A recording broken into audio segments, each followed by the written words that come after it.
or trays that you'll have to leave in your mouth for an hour, just swab your teeth and you're done. It removes stains on natural teeth as well as caps and veneers. Try Power Swabs risk-free. Dial 1-800-665-0387. That's 1-800-665-0387. I guarantee your friends and coworkers will be wowed by your new white smile. Try it risk-free and get free shipping and handling today. Dial 1-800-665-0387. That's 1-800-665-0387. How would you like to make 17% on your money in only 90 days? That's right. Gold owners made 17% in only 3 months as gold had its best quarterly gain in 30 years. Gold is on the move, and you need to get government-issued legal tender gold coins starting at only $139 each. The U.S. Money Reserve, one of the largest gold distributors in the country, announces the first ever at-cost gold release on this station for only $139 each. 1-866-944-GOLD or online at usmoneyreserve.com. Official U.S. government-issued legal tender solid gold coins at cost for only $139 each. Call 1-866-944-GOLD. Ask for a free 55-page gold buyer's book. Plus, get a free Walking Liberty $50 just for reading this must-have book all about gold. Remember, gold is on the move, up 17%. Call 1-866-944-GOLD. Since time began, tyrants have taken aim at personal liberties. Now there's a movie that aims back. The government has no more right to tell us what to put in our bodies than they have to take our guns or tell us what books we can read. 6 drug police were eaten by bears while raiding a marijuana farm. On your knees, you dirty hippie! Jesus. On your knees! What's the problem, officer? Today, many cops who enforce pot laws do so only because it provides them with cushy jobs, good benefits, and a chance to push people around. I was an undercover narcotics officer. The drug war is nothing but a farce. The Second Amendment says you got to keep you and your get intact. Guns and Weed, The Road to Freedom. A film by Michael W. Dean and Nima Vadadi. DVD available now at gunsandweed.com or on Amazon. That's gunsandweed.com. Makes the perfect gift. Remember, that's gunsandweed.com. You can listen to Free Talk Live on the radio, podcast, satellite, webcam, and our live streams. But did you know you can listen to Free Talk Live from any phone, anywhere? Add this number to your phone, 213-493-0308. It's a long-distance call, so make sure you're familiar with your phone's calling plan. The Listen lines are airing the latest episode of Free Talk Live 24 hours a day, including our live shows. Call 213-493-0308. That's 213-493-0308. Ross Ulbricht was convicted in early 2015 of running the infamous Silk Road Underground Market. The Silk Road was a gift to humanity and helped reduce the harms brought on by drug prohibition. For this good deed, Ross has been sentenced to life in prison with no possibility of parole. Now, an appeal is Ross's only chance, and he needs your support. Please visit freeross.org, where you can contribute via various methods, including Bitcoin. Visit freeross.org. That's freeross.org. What's up next? Visit the Liberty Radio Network program guide to find out at shows.lrn.fm. That's shows.lrn.fm.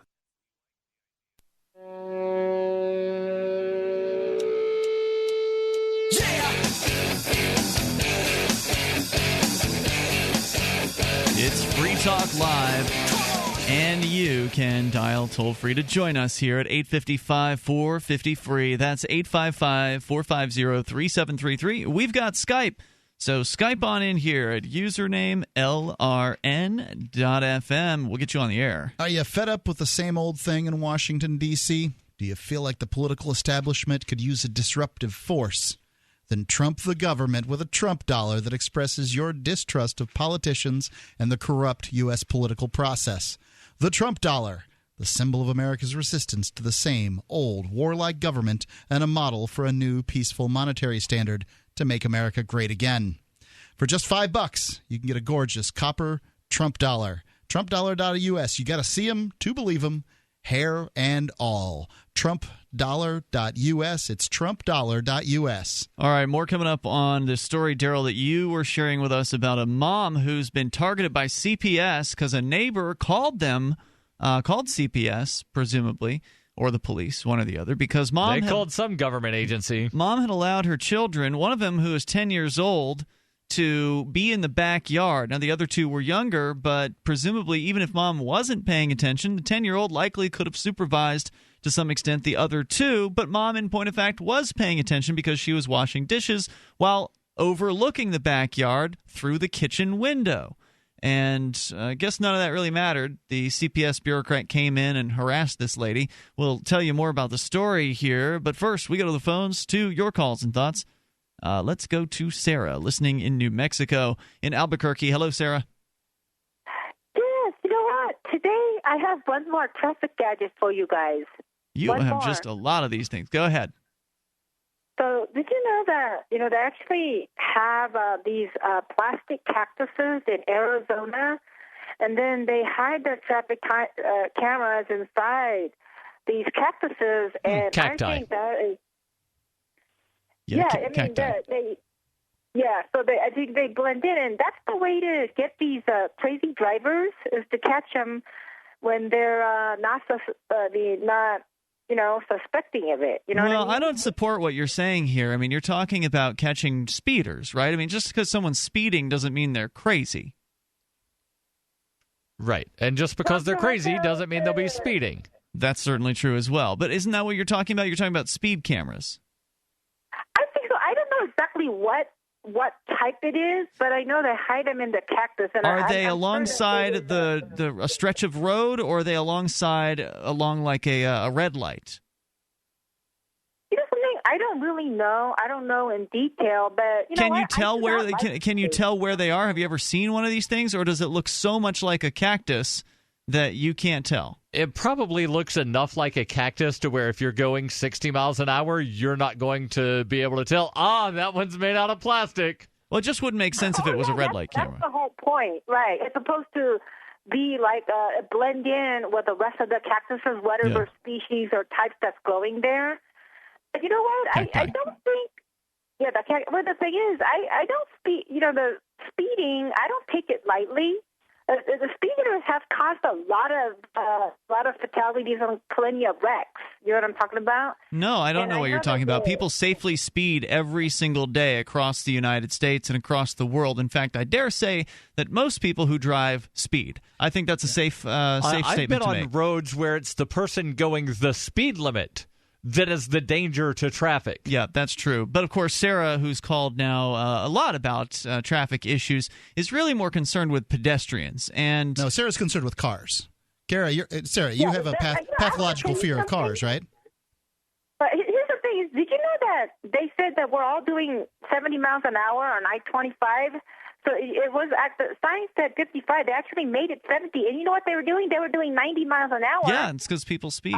So here's my question, Sarah. If they made it 150 miles an hour, do you think people would actually go 150?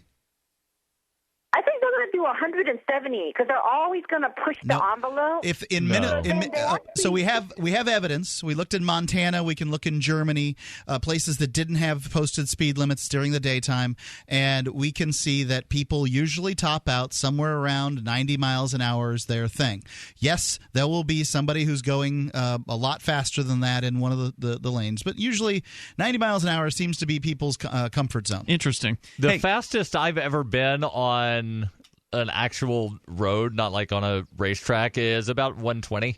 What is it that did something happen to you, Sarah, in the past? Someone had suggested that maybe there was a trauma with a car, perhaps as you were a pedestrian, maybe when you were younger. You seem really obsessed with pedestrian safety. Not that it's a bad thing to be safe when you're dealing with hurtling 2 to 4 ton chunks of metal, but what was there something that really drove you down this road, so to speak? Nice pun. Well, the whole thing is, did you know that we have about 4,000 people get killed in auto-related accidents? And last year we killed about 4,800. 35,000. So this attitude about, why are you traumatized about it? You have to think, how come we are not traumatized? But did something happen to you? That's not really an answer to the question. Was there something in your past that made it so that you were very interested in pedestrian safety? Well, the thing is, I live here in Albuquerque. I almost get killed and hit by a car every single day because, like I said, we're You got to practice that. I mean, that's. I've walked a lot, and I've never had that problem. Do you just not look twice before you cross the street? I mean, that's what my mom told me when I was a little kid. Was you always want to double check, maybe even triple check, just to make sure that there's no cars coming to run you down. Are you in Connecticut? You said? Or No, New Hampshire. New Hampshire. New Hampshire. Well, I live in Albert, New Mexico. We're number one in pedestrian fatalities. We killed one pedestrian for every 100,000 people. Yeah, that's not something you want to be number one in. So what you're saying, though, is that you have an experience every single day where you're almost hit by a car. That's right. That's right. That's right. Are the people driving on the sidewalk, or are you walking in the street? When I search pedestrian when I search pedestrian fatalities, you've talked about number one several times. Yeah. It says here 2014 Tampa Bay ranks the second worst nationally in pedestrian. I thought it said first. Second worst. Yeah, excuse me. I thought it said first. I mean, you keep on spitting out this. Well, who cares if it's number one or not? Well, because it's important. She's calling from Albuquerque. She has used this crutch multiple times, and she's never cited it. Where did she get this information? But we're number one. There you go. You know why we're number one? Because walking. Sarah has said it over and over on Free Talk Live. Okay, yeah. Daryl's got a good question. Why are you having so many close calls with cars? Do you not look before you cross the street? Are you walking down the middle of the highway? Are are cars careening on the sidewalk? Are there no sidewalks? Are you being forced to walk on the side of the street? Let me explain to you that when you cross at the crosswalk, when you got the walk signals, the cars are rolling their cars as they're turning a right. Mm-hmm. They you know what? They understand they could turn a right when they have a green, and they think that they could run anybody over and turn a right. That's how they understand it in Albuquerque. Mm-hmm. So what was your incident today when you almost died, or were rather hit by a car today? What happened specifically? Well, nothing traumatic today. But okay. So I guess it's not every day after all. That's good. Thanks for the call tonight. Toll free number 855-450-FREE. That's 855-450-3733. Looks like New York is number one in total traffic fatalities from 2003 to 2012. Traffic fatalities or pedestrian fatalities? Yeah, you're right. New York. She did say pedestrian fatalities, she right? Did. New York, 3,384. This is Free Talk Live.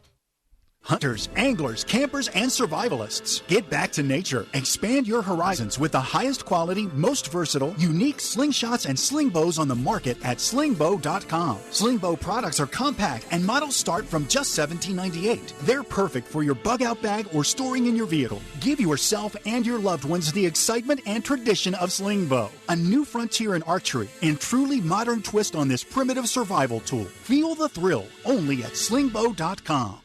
Are you worried about how dangerous the world has become? In these days of terrorist attacks, natural disasters, or even a future collapse, you need to be medically prepared to keep your family safe. I'm Joe Alton, MD of store.doomandbloom.net, where you'll find an entire line of uniquely designed medical kits and supplies for when help is not on the way. For everything from individual first aid kits to the ultimate family medical bag, go to store.doomandbloom.net today.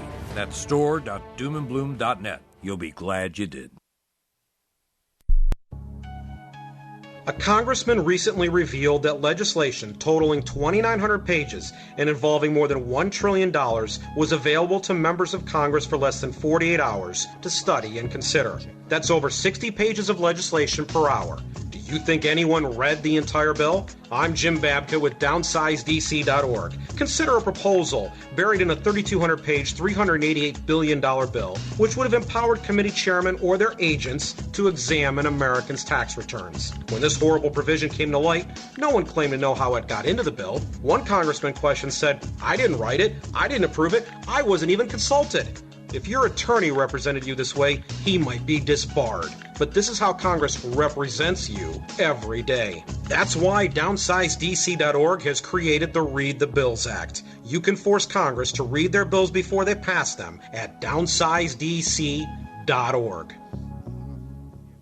So you've signed the Shire Society Declaration and are planning your move to New Hampshire to be around more liberty-oriented people. Next, sign up for the Shire Society Forum at forum.shiresociety.com. There are a bunch of people there who are already in the Shire, and they want to meet you. If you're already in the Shire physically, you should also come by the forums. Remember, not everyone uses Facebook. New people are signing up for the Shire Society Forum every month, so drop in and say hello at forum.shiresociety.com. Did you know you can watch Free Talk Live during our live show 7 days a week from 7 to 10 p.m. Eastern via our studio cams at cam.freetalklive.com? Plus, you can chat with other listeners while you watch, all totally free. Now that our live video stream is hosted by YouTube, our video archives will be online even faster. So be sure to subscribe to our YouTube channel. Listen, watch, and chat all free at cam.freetalklive.com. That's cam.freetalklive.com. Why did you move to the Shire? I moved here to the Shire because there's other people around who take liberty just as seriously as I do. I moved to the Shire because I saw videos of people challenging authority and thought that I could get support myself. It called to me, like, do this right now. I wanted to be around people like me who got it, and once I got here, I knew there was nowhere else that I wanted to be. I've always wanted to change the world, so I moved to the Shire to join people who were actually working towards doing the same thing. The people here are awesome, loving, and positive. It was for the adventure and for the feeling of something important is happening here, and I just wanted to come to sort of be part of that. Visit ShireSociety.com to read and sign the Shire Society Declaration and learn the reasons why, if you love liberty, you should immigrate to the Shire. Plus, add yourself to the Shire map at ShireSociety.com. That's ShireSociety.com. If you enjoy LRN.FM, please contribute to your favorite shows via their websites and become an amplifier at amp.lrn.fm. That's amp.lrn.fm.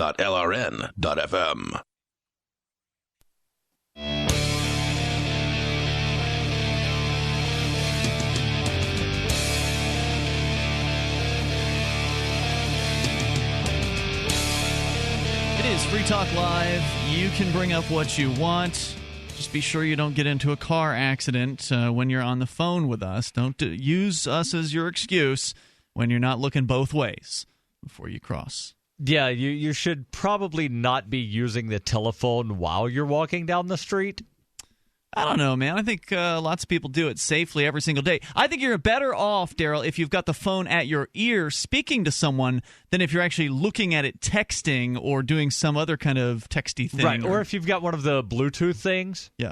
Well, the Bluetooth thing's obviously preferable, but I think that the safety between having the phone to your ear and using a Bluetooth device is probably mitigable. Whereas the safety difference between having a phone to your ear to texting is huge, vast. Huge, right? I mean, you'd probably be better off drinking 4 beers and getting into the car and driving than you would getting in the car, driving, and texting.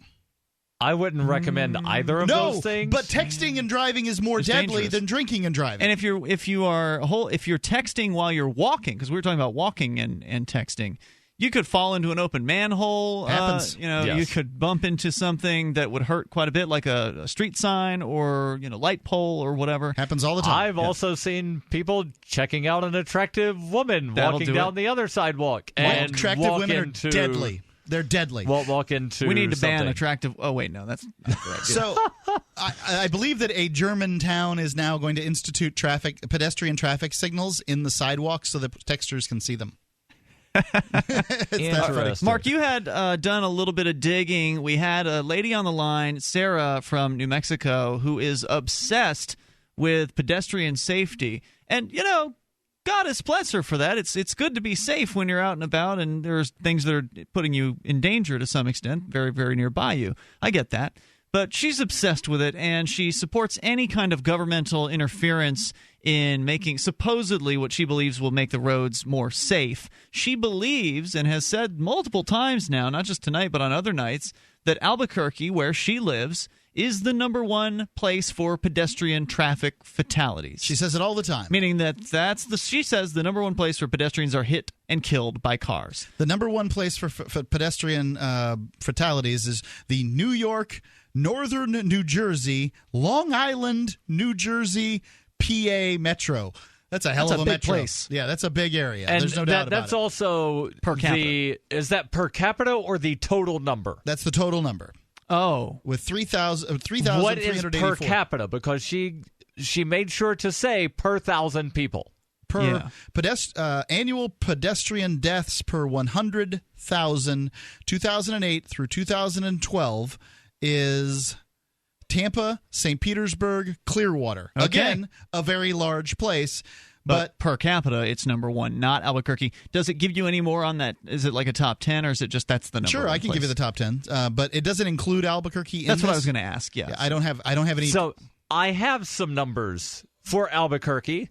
Unfortunately, they're most recent from September 2014, so I don't have anything showing 2015. In the year 2014, up until September, I believe, 8th, there had been 17 pedestrians killed in traffic accidents. The previous year, 2013, for the entire year, there were 13, and in 2012, there were 18. Okay. Sarah said that on a daily basis, someone is killed in Albuquerque by some sort of thing. So maybe I misunderstood what she was saying, but I thought she said on a daily basis there's a pedestrian that gets killed. There's also something called the Pedestrian Danger Index, which apparently does not include is not exclusively just pedestrian deaths. So the most dangerous place for pedestrians is Boston, Cambridge, Quincy, Mass, New Hampshire. Of course Boston is dangerous. Have you ever been there? Like, the roads go all kind of which ways, and it's just ludicrous. Why is Boston more dangerous than Tampa? I missed that detail. I don't know the answer. No, so that's when you add the people that get hit by cars but not die. Killed. Ah, okay. So interesting. You got bumped and you broke a leg, or you got bumped and you fell over and now you've got a concussion. I'm sorry, Ian. I gave you the wrong number. I clicked the Pedestrian Danger Index and it went from the bottom to the top. So Boston's the safest? The safest New Hampshire's place. The safest then as well. I guess so. Interesting. It made funny. I thought it was funny that New Hampshire was included in there because Boston and New Hampshire are entirely different places. Yeah, I thought that was weird but too. New Hampshire is considered part of the Boston metropolitan area. Still, just Nashua. Does Massachusetts have... even Keene. No, okay, so you're talking about the DMA as opposed to the metro area. Wait a minute. Back to the traffic thing. Now, there is a masshole in the room with us here observing the show at the moment. Does Massachusetts have the mandatory stop for pedestrian rule that New Hampshire does? Hold on. New Hampshire... She says no. New Hampshire does not have a stop for pedestrian rule. They have a yield to pedestrians. It results in people stopping their cars. Right, it results in people stopping because people are idiots and don't know the difference between stop and yield. No. So I think that this is sort of regional, and I think this is just how the drivers are. So New Hampshire has signs up, drive with courtesy. It's the New Hampshire way. And I think that to some extent, driving with courtesy is the New Hampshire way, to the point that somebody will slam on their brakes if if a pedestrian's too close to the side of the road to see if the pedestrian wants to go across, while everybody piles up behind them. Yeah. Wham, wham, wham, wham, wham!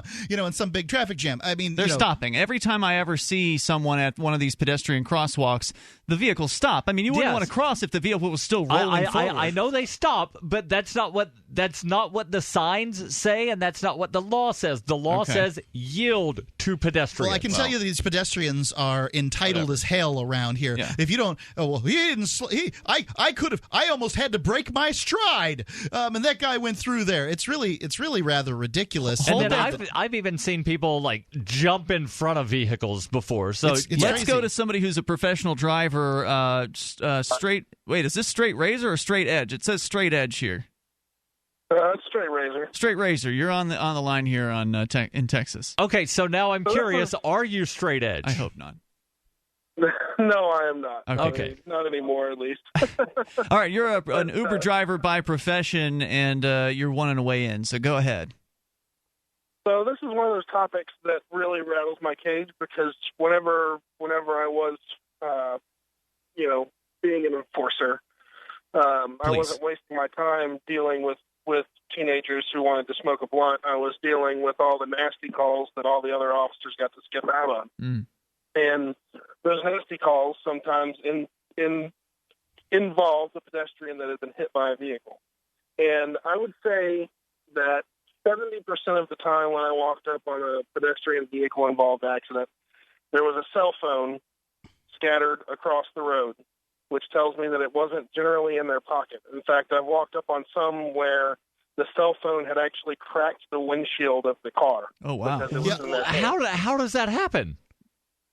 Maybe the person was a fast-moving car with a person stepping out in the road while they're staring at their phone. If you're going 70 miles an hour, Darryl, the cell phone's going 70 miles an hour. If the vehicle stops and the cell phone flies out of the hand, it's going 70 miles an hour at that windshield. So this happens to me. I'm afraid. Okay. I misheard. I thought he was saying that a pedestrian got hit and the pedestrian cell phone broke the window. No, he's just talking about accidents. Are we talking about drivers on their cell phones or pedestrians on their cell phones? No. I'm talking about a pedestrian hit by a car.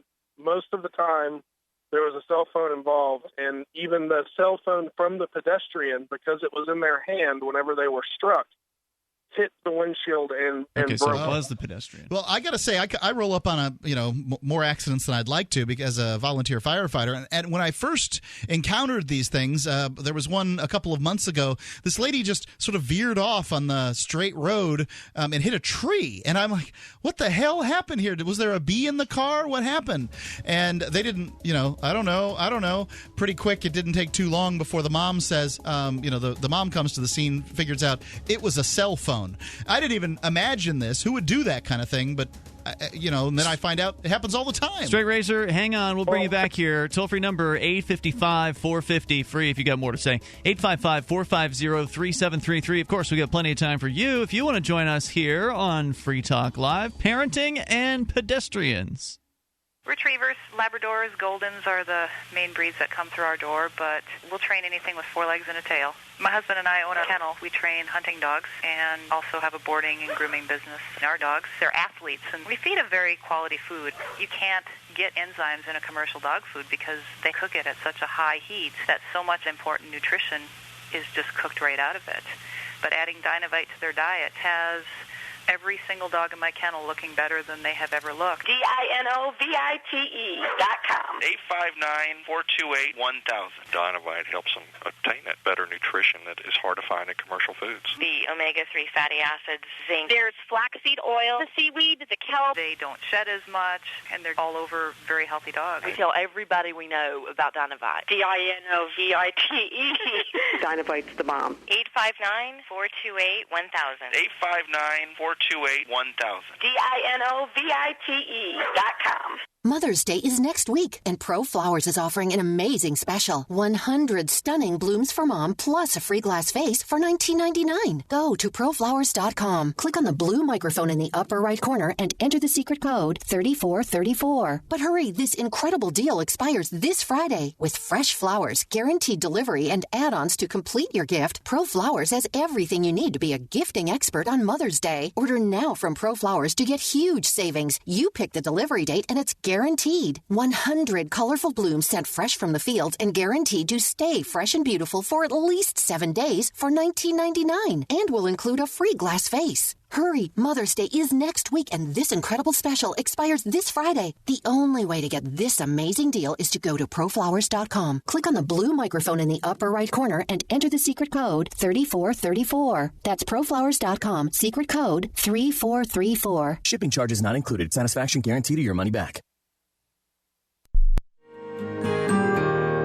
So the protection of life, liberty, and property is what the Free State Project is all about. But it's an effort to move 20,000 people who understand. It's about demonstrating to the entire country that, we can have a free market, a truly free market. Making it just a freer, great place to live. It's the world's largest voluntarist libertarian community, and it's only getting bigger. That's amazing, to be able to move to a place where other people passionately believe in being free and independent. What the Free State Project is managing to do, though, is to put their money where their mouth is. Physically getting up across the country and saying, let's go someplace and let's demonstrate the power of these ideas. There's a lot of kind of philosophy that surrounds liberty. There's a lot of thinking about it and talking about it. But here in New Hampshire, people are doing it. 101 Reasons Liberty Lives in New Hampshire, a documentary by Free State Project Early Movers. Watch it free at 101reasonsfilm.com. 101reasonsfilm.com. LRN.FM is proud to announce our official listening apps for Android and iOS devices. Now you can easily tune into our streams anywhere, anytime on your smartphone or tablet. Just visit apps.lrn.fm or search for LRN.FM in the Android or Apple app stores. Please download, rate us 5 stars, then share the link on your social media and let your friends and family know how you're listening to LRN.FM. Download it now, free at apps.lrn.fm. If you want to play online poker with Bitcoin, you need a site that's trustworthy and technically sound. The site managers of swcpoker.eu have proven their commitment to bringing you great gameplay from a site you can trust, swcpoker.eu. They have lots of new games too, including Chinese poker, and their Krill leaderboard is open right now. It's a beautiful site, easy to use with lots of players. Go on over to swcpoker.eu now and have some fun with your Bitcoin. swcpoker.eu. You can watch the LRN Studio Cam and chat with other listeners anytime at cam.lrn.fm. That's cam.lrn.fm.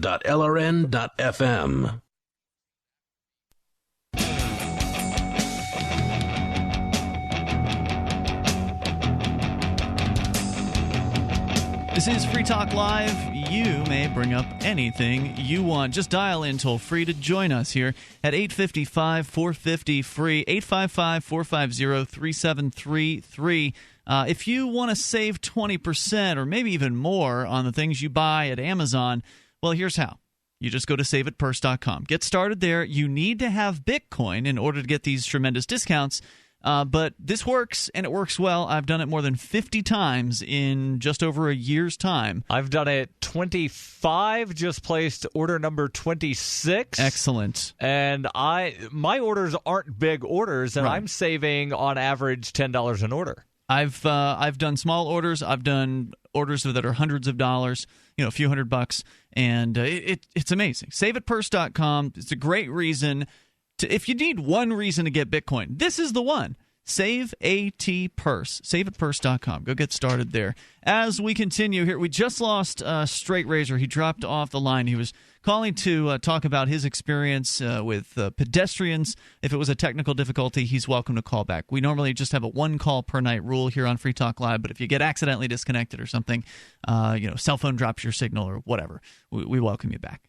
Toll-free number is 855-450-FREE. We were talking about pedestrians. We got Tom on the line. He's in Michigan. You're on Free Talk Live with Ian, Mark, and Darryl. Hey, guys. I think you need to factor something else in when you're looking at the pedestrian fatalities per capita. It also has to be per walkable day. Because I think in the Northeast, probably about 1/4 as much. You probably, I'd say, when the temperature is over 50 degrees. Interesting. You'd have to factor that in, plus maybe places where there's torrential rain. Have you ever walked in Florida? Well, Florida, and I bet Albuquerque, you could probably walk pretty much every day. You could probably get cooked. If you're walking out in the summer in Albuquerque, it's probably like being in an oven. Yeah, but if you've got enough water, you're going to get through it. I think that he's onto something here because you said the statistics show that Boston and basically New England, northern New England, are like the safest places, and of course, half the year people don't go out. They're driving, if anything. The only people who walk places are the most hardcore and the homeless. Right. It does look like all of them in the top 10 here. Detroit might be number 10, and that would be the number 10 of most or fewest. We've been kind of back and forth. Number 10 of the Pedestrian Danger Index. Okay. So you are correct that the rest are all southern places. Yeah, and I know a lot of times when they calculate the vehicle safety stuff, they'll do it per 1,000 miles driven or some kind of factor like that, so that they do take into consideration the places where people are driving more. I think this is the best point made in this comment in this whole conversation. Tom, you got more to say? Tom, go for it. No, that's it for now, guys. Thanks for the call tonight. Great point. Right. Appreciate it. Toll-free number is 855-450-FREE, and you may join us here. So I've had 3 calls in my town for the volunteer fire department for brush fires in like the last week. Oh yeah, I've heard about I am sick of it. Every single one of them has been because somebody threw a cigarette butt out their car window while going down the road in a red zone. It's the temperature. It's very dry right now. So, but wasn't there some news story about some firemen? Yeah, there were two fires. Two fires that were in a different town, Stoddard, where two fires were set by a volunteer firefighter. It happens. Okay. Firefighters tend to like fire. They like putting it out, especially, so they'll set it so they got something to put out. It's crazy. Well, it is. It absolutely. It's crazy. There's no doubt about it. But you're talking about the zebras, not the horses in this circumstance. The people setting the fires in New Hampshire are people throwing their cigarette butts out their window. I'm not blaming smokers here, but smokers, some of you throw your cigarette butts out the window, and I'm blaming you. Look, a firefighter had to go to the hospital in my region just within the last week because one of you jerks threw that stuff out the window instead of disposing of it properly. You're killing people with your cigarette butts if you throw them out the window. And it is completely irresponsible. I blame car manufacturers because most of them don't have ashtrays in the cars anymore. Sure, but you can get an ashtray that fits in the cup holder. Right, but then where are you supposed to put your big gulp if there's a cigarette holder in there? Cars have like 9 cup holders. My car has 4 cup holders just in the front seats. I can have 2 different beverages, and then so can my spouse. Okay, so one of those holds your beverage, one holds your Biggie Fry, you still need a place to put your sandwich. If you can remember to buy cigarettes, you can remember to buy an ashtray that fits in a cup holder. I'm sorry.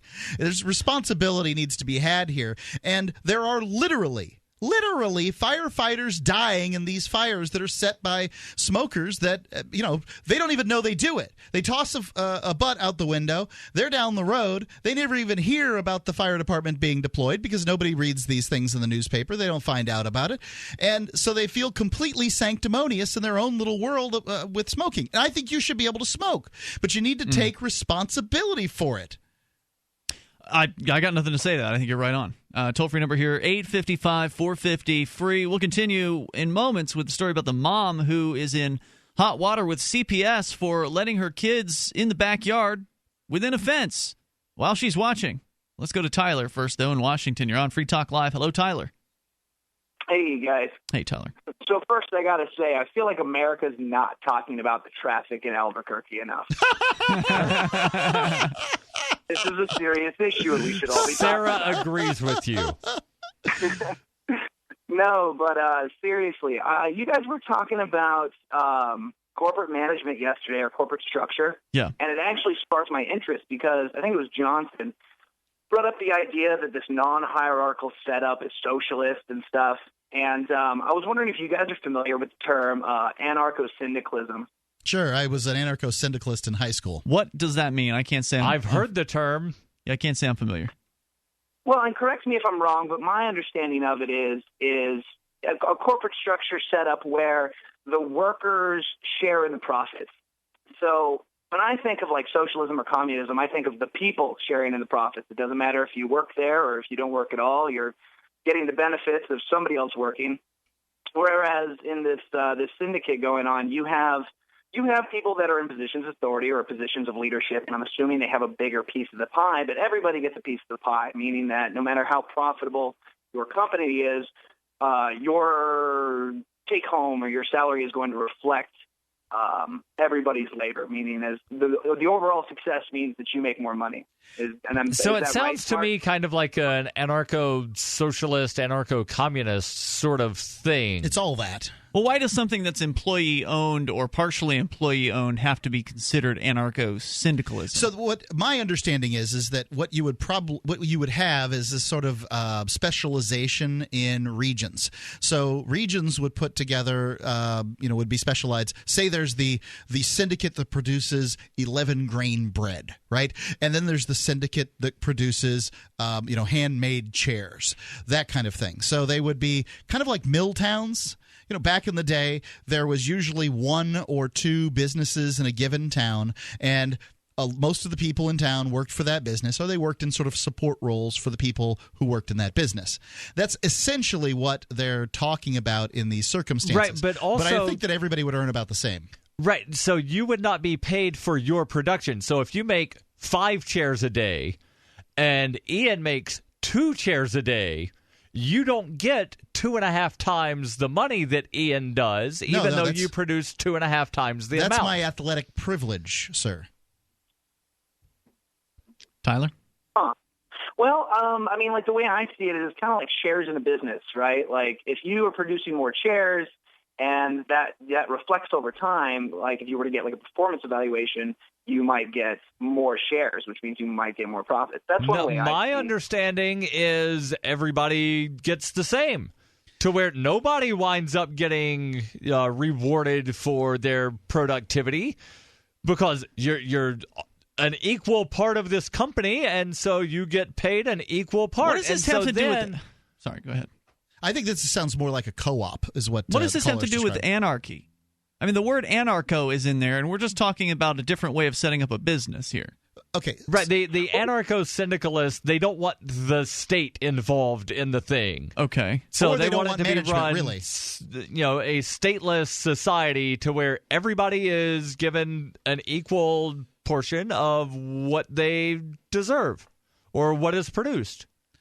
And mostly they're anti-authoritarian in this way. That there shouldn't be people who are over other people in the production process. The workers are the most important. They should be at the top. That kind of thing is the idea. It's reverse hierarchical. Tyler, if you've got more, stand by. We'll continue the discussion here in moments, because I mentioned that there was this Koch brothers thing last night, and I looked it up last night, but we never came back around to it. So I did figure out what it was called, of a non-hierarchical management structure. It's Free Talk Live. DVD, books, music, instruments, periodicals, computers, software, electronics, photo, cell phones, office products, home and garden, bed and bath, furniture, kitchen, pet supplies, automotive, hardware, apparel, shoes, jewelry, grocery, healthcare, sports and outdoors, toys, games, used, and more. It's a department store at your fingertips. Shop.freetalklive.com. Get all your shopping done, get a great deal, and a portion of your purchase goes to benefit Free Talk Live when you enter Amazon via shop.freetalklive.com. Are you searching for your soulmate? Someone you can trust, who will never betray you? Or cooperate with the NSA? Stop searching. With EasyDNS, you found a keeper. EasyDNS does it all. Domain names, web hosting, and managed WordPress hosting. EasyDNS stands up for your internet freedom. And with servers in Canada, they do not cooperate with the NSA. Go to EasyDNS.com. You'll love their services or get a full refund. They guarantee it. And they accept Bitcoin. That's EasyDNS.com. The new 4th edition of Healing Our World, The Compassion of Libertarianism, will take your understanding of liberty to a deeper level and has over 1,300 updated references, new cartoons, and a foreword by Dr. Ron Paul. With discounts for multiple book purchases, the 4th edition of Healing Our World is a great gift for the liberals, pragmatists, environmentalists, and Christians in your life who think libertarianism is cold-hearted. Get yours today at healing.freetalklive.com and use promo code FTL for a $5 discount. The 3 most important things you can do for Free Talk Live are: 1, share 1 episode a week on Facebook or in some other social networking site. 2, buy the things you buy online through shop.freetalklive.com. 3, give $5 a month to the AMP program. You likely buy all kinds of things online. Amazon is the largest online retailer. You can get what you need at the same prices with free Super Saver shipping by going to shop.freetalklive.com. Please do your online shopping at shop.freetalklive.com. You're listening to the live edition of Free Talk Live. Hour number 2 is next after the news here on the Liberty Radio Network at LRN.FM. From Keene in the Shire, the Liberty Media capital of the world, this is Darryl W. Perry, host of FPP Radio News for Wednesday, April 27th, 2016. Silver is trading at $17.37 per ounce. Gold is valued at $1,248 per ounce. And according to BitcoinAverage.com, the average price of Bitcoin is $466. Antiwar.com reports U.S. drones attacked a moving vehicle in the southern Yemen village of Ahmadiyya near the city of Zinjibar on Tuesday, killing 6 people, according to local residents. Officials identified all of the slain as al-Qaeda leaders, with the main leader a heretofore unheard-of man named Abu Sameh al-Zinjibari. The U.S. has been in talks with members of the Saudi coalition, particularly the United Arab Emirates, on increasing their involvement in attacks on al-Qaeda in the Arabian Peninsula. The attack comes just days after UAE-led forces expelled al-Qaeda in the Arabian Peninsula from Mukalla, an attack Saudi officials claimed, however dubiously, killed over 800 people. Zinjibar, the capital of the Abyan province, has been under the effective control of al-Qaeda in the Arabian Peninsula and its allies since the Arab Spring, when amid mass protests in the capital and military crackdowns in the north, al-Qaeda in the Arabian Peninsula was able to take over the area with little resistance. Though Abyan has been contested off and on since then, their control over the area has never really been in doubt. This is a shift for the U.S., however, which in recent months had almost exclusively focused their drone attacks on Mukalla and the Hadramaut province. For nearly 40 years, Roberts & Roberts Brokerage has been a trusted source for buying and selling precious metals like gold and silver. They also take Bitcoin for precious metal purchases and have permanently removed the minimum purchase amount for all orders paid in the digital currency. Call Roberts & Roberts today for knowledgeable advice on buying and selling precious metals and a forward-thinking approach to new technologies. 800-874-9760 or visit online at rrbi.co. UPI reports a federal judge in North Carolina on Monday upheld Republican-backed changes to election policies, including a controversial voter identification provision. The ruling will maintain the state's voter identification requirement, which is accused of violating the Constitution by being discriminatory against poor and minority voters. U.S. District Judge Thomas D. Schroeder in Winston-Salem upheld the annulment of several provisions, including allowing people to register to vote on the same day and the ability to pre-register, which allowed some to register to vote before their 18th birthdays. Schroeder also upheld a 7-day reduction in the duration of early voting. Schroeder wrote that the plaintiffs, which include the U.S. Department of Justice and the NAACP's North Carolina chapter, failed to show that such disparity will have materially adverse effects on the ability of minority voters to cast a ballot and effectively exercise the electoral franchise as a result of the 2013 law that enacted changes to voting. Schroeder wrote, "There is significant shameful past discrimination. In North Carolina's recent history, however, certainly for the last quarter century, there is little official discrimination to consider." The U.S. Court of Appeals for the Fourth Circuit Court in Richmond, Virginia, will be the first to consider an appeal. The NAACP's lawyer in the case vowed to pursue an appeal and condemned Schroeder's decision. If you're fed up with the government running every aspect of your life, but you're not listening to the Lava Flow podcast yet, what's wrong with you? Go right now to thelavaflow.com/listen. The Lava Flow podcast, channeling the flow of information to the libertarian, anarcho-capitalist, voluntarist, and agorist community. Subscribe today using any podcatcher at thelavaflow.com/listen, or just go back to sucking up to the government. The Lava Flow podcast, striking the root every episode.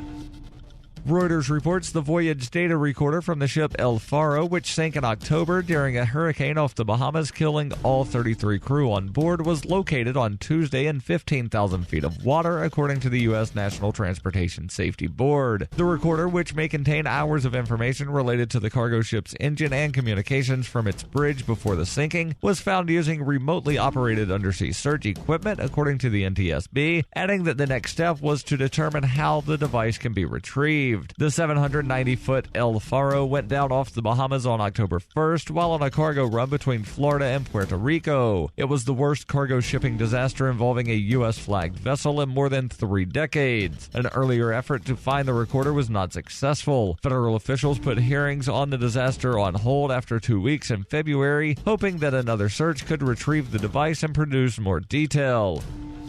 This has been FPP Radio News, online at fppradio.com. From that romantic summer evening in 1924 when Pol Pot was conceived, to the first time someone figured out how to eat a pineapple without ripping their mouth to shreds. This week in history, 1692, 5 citizens were executed after being convicted during the Salem witch trials. all while dozens of witches, warlocks, and sorcerers stood by and watched the wrongly accused take the rap for them, while the perfectly normal humans charged with witchcraft were publicly hung and dragged to their unmarked graves. The numerous Salem citizens that did spend their evenings casting spells and awakening the dead merely lowered their heads as their friends and neighbors were burned at the stake. Historical records have indicated that as many as 35% of the people in Salem were actually witches and warlocks. In fact, the executioner himself was a well-known necromancer who, after hanging the wrongly accused witches, reanimated their dead bodies and apologized before casting them into the eternal fires of hell. This is the Onion News Network.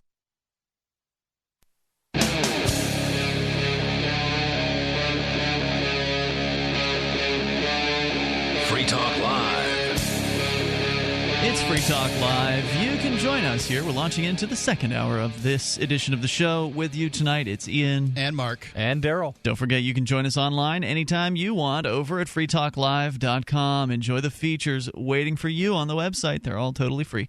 So head on over to freetalklive.com and get interactive there. We're going to go back to your phone calls and thoughts. But coming up, we didn't really finish the story about this lady, a mom who was visited by CPS, Child Protective Services, after a busybody neighbor called on her for having her kids in the backyard, in a fenced backyard, while she was doing the dishes, watching the kids from the kitchen window. Yes. And that resulted in, well, we'll tell you more about it here in moments. But we're talking with Tyler in Washington. He's on the line still, about management structure. This is a topic that came up on the Tuesday night show here on Free Talk Live. And Johnson, our co-host, was saying that anything that's non-hierarchical, he believes is communist or socialist. And Tyler, you had asked about Anarcho-Syndicalism, which, as I understand it, and I barely know anything about this beyond what we've already talked about tonight, is some sort of employee ownership of a business, or at least a partial employee ownership, cutting out authority. Is that the idea of Anarcho-Syndicalism? Well, yeah, that's what my understanding of it is. And I'm kind of vague on the concept myself. I've got a Wikipedia definition if this helps us a little bit. Anarcho-syndicalists view the primary purpose of the state as being the defense of private property and therefore of economic, social, and political privilege, denying most of its denizens the ability to enjoy material independence and the social autonomy which springs from it. In contrast with other bodies of thought, particularly Marxist-Leninist, anarcho-syndicalists deny that there can be any kind of worker state or a state which acts in the interest of workers as opposed to those of the powerful, and posit that any state with the intention of empowering the workers will inevitably work to empower itself or the existing elite at the expense I suspect of the they're workers. right. Yeah, I agree with that entirely. Is that the state is always going to work for the powerful and the rich. That much is true. So, Tyler, what about? Were you just calling to ask us if we were familiar with it, or were you leading somewhere with that question? Well, and that's the thing is, after listening to your guys' show yesterday, I started to ponder this more and come up with a scheme in my head, and really, I don't see why this idea of you have a company, you create some kind of company charter or constitution stating that everybody gets a say in how the company is run to a certain extent based on your shares in the company. And then you make a profit based on the overall profit of the company. So what happens is you have lower-level workers who have incentive to see the overall company succeed, but they also have the ability to vote or at least talk about the direction of which the company is going, who's ultimately in charge of the company. Say you're the originating owner of the company, or you're part of the executive board who oversee the entire company. You could get fired by the will of the workers if they decide that you're not running the company in a direction that benefits everybody. Mm-hmm. Now, I feel like it has the benefits of a union without the setbacks, and you're not going to see strikes, and there's no coercion involved. There's no forcing anyone to do anything. I don't see why 50 years from now, 100 years from now, this is the ultimate company model. Well, I think that I guess it's a little. Publix does this, by the way, from what I understand. I don't know if they do the employee voting thing, but they do allow their employees. They give their employees. Publix is a grocery store chain in the Southeast. a very good one. Been around for a long time, very successful. Anyway, after you've been there for a certain period of time as an employee, you are then given stock, basically, in the company. And that continues on. I don't think you get it all at once, but I think you get more maybe over time. I've never been an employee for them, but I do know that is something that they do, and it gives the employees a stake in what they're doing. They're not just pushing carts or stocking shelves. They're actually part of something larger. So I think it's a pretty smart kind of thing to do. Oh, I agree that I like the idea of employees being vested in the company in that sense. It's to me it's preferable. Again, it's not a perfect solution to all the problems, but it's a pretty good one. Well, okay, so to go back to the whole thing of any employee-owned company is automatically socialist, that's not necessarily true, because you could have an employee-owned company where people are rewarded based on their performance. Mm-hmm. That would not be a syndicalist organization. It would just be an employee-owned organization. Right, and just because something is... I get where you're coming from, Tyler, that this sounds like a pretty good thing.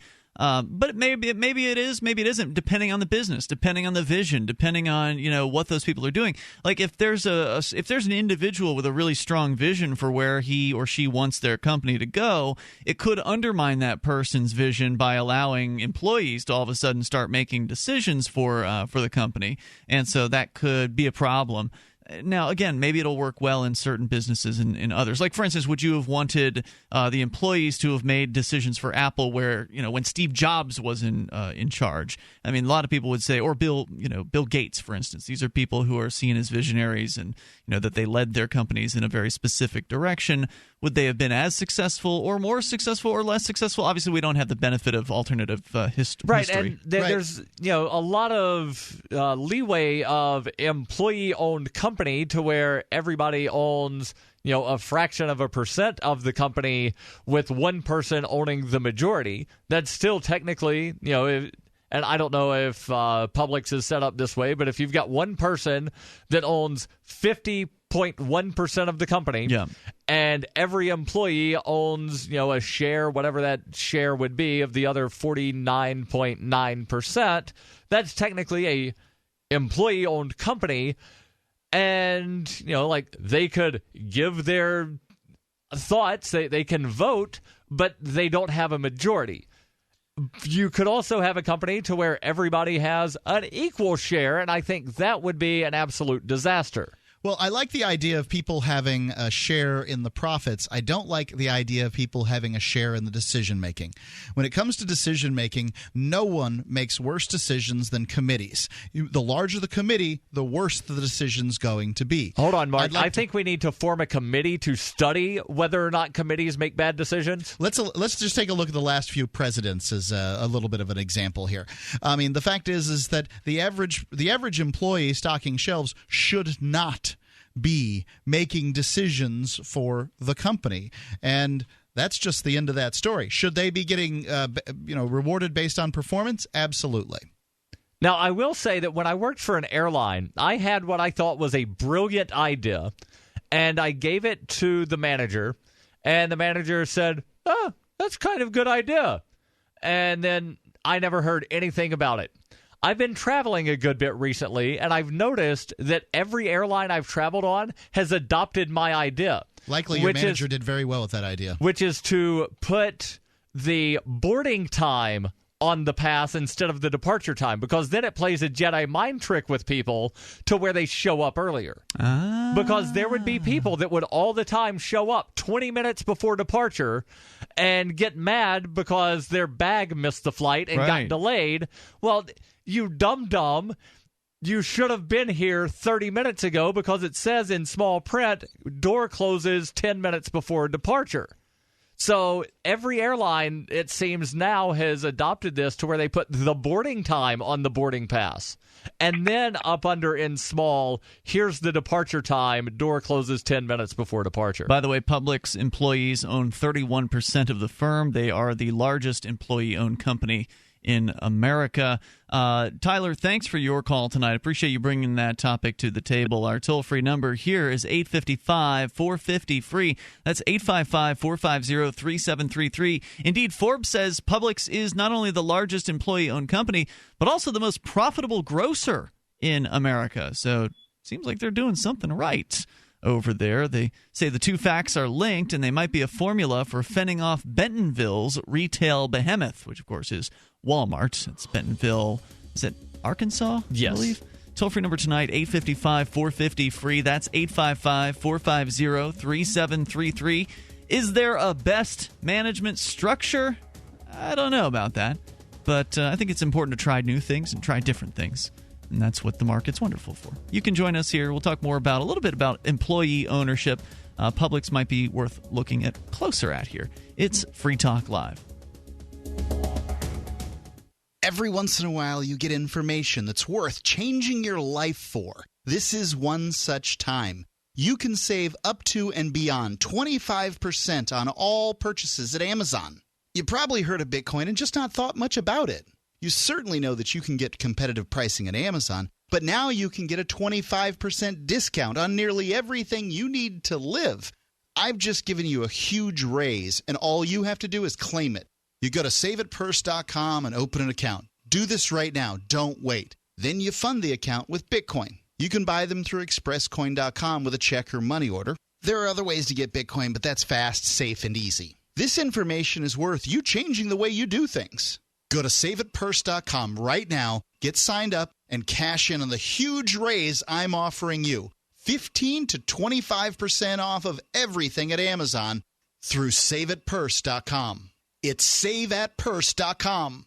How would you like to make 17% on your money in only 90 days? That's right. Gold owners made 17% in only 3 months as gold had its best quarterly gain in 30 years. Gold is on the move, and you need to get government-issued legal tender gold coins starting at only $139 each. The U.S. Money Reserve, one of the largest gold distributors in the country, announces the first ever at-cost gold release on this station for only $139 each. 1-866-944-GOLD or online at usmoneyreserve.com. Official U.S. government-issued legal tender solid gold coins at cost for only $139 each. Call 1-866-944-GOLD. Ask for a free 55-page gold buyer's book. Plus, get a free Walking Liberty $50 just for reading this must-have book all about gold. Remember, gold is on the move, up 17%. Call 1-866-944-GOLD.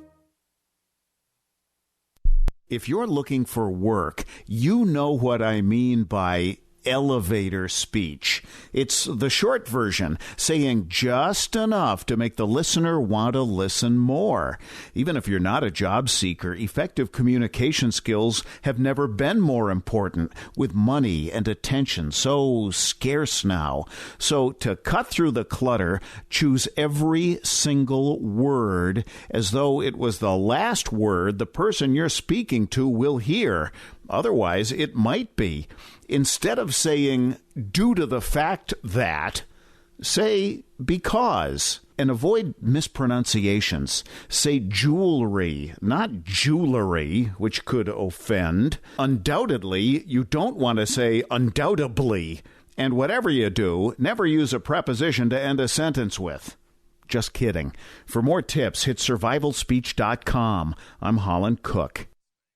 If you want to know the latest about Free Talk Live before we go on the air, all you need to decide is how you want it delivered. It's your choice. Visit news.freetalklive.com. You can get emailed announcements and participate in contests via our email updates list. Plus, we have a Twitter account that you can follow and a Facebook page where you can become a fan. So visit news.freetalklive.com to get news about Free Talk Live as soon as it's announced and the way you want it delivered at news.freetalklive.com. That's news.freetalklive.com. Cell 411 is a free app for Android and iOS that replaces government-controlled 911.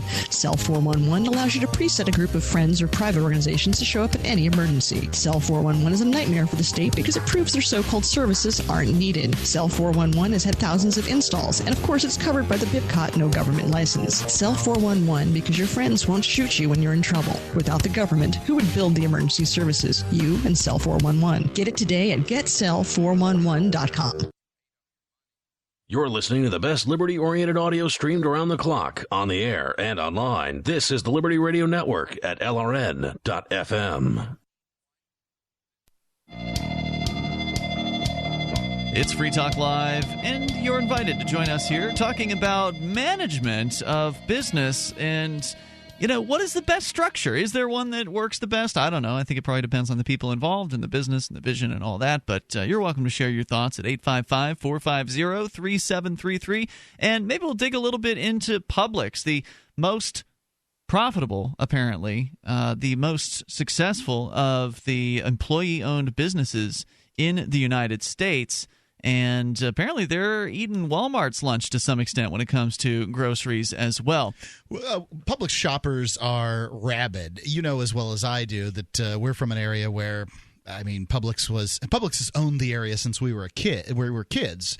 If they have rabies, I'm fairly certain they should go to a doctor, not a grocer. I meant rabid in the sense that they're loyal. Loyal as they could possibly be. And they're foaming at the mouth, apparently, because of the rabies. If you go to, you go talk to grocery shoppers in a southern market, you're liable to find you're more than likely going to find somebody who just loves Publix to the point I wouldn't go anyplace else. It's a great store. I mean, no doubt, hands down, Publix is the best grocer in the Southeast. Why? Well, we can talk about that here in a moment.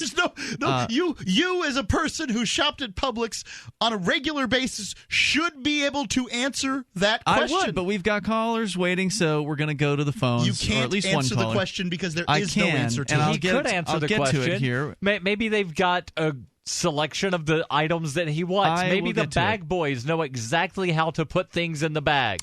Just hold that thought. Maybe you're just an a-hole and you're grumpy. That much is true. All right, there is something that just hold that thought. There's something you can't get at Publix or whatever your local grocer is, and that's Sherry's Berries. Oh. No, Sherry's Berries, which is probably a way better gift for mom than hookers. Yes. Because Mother's Day is coming up, and it's coming up fast.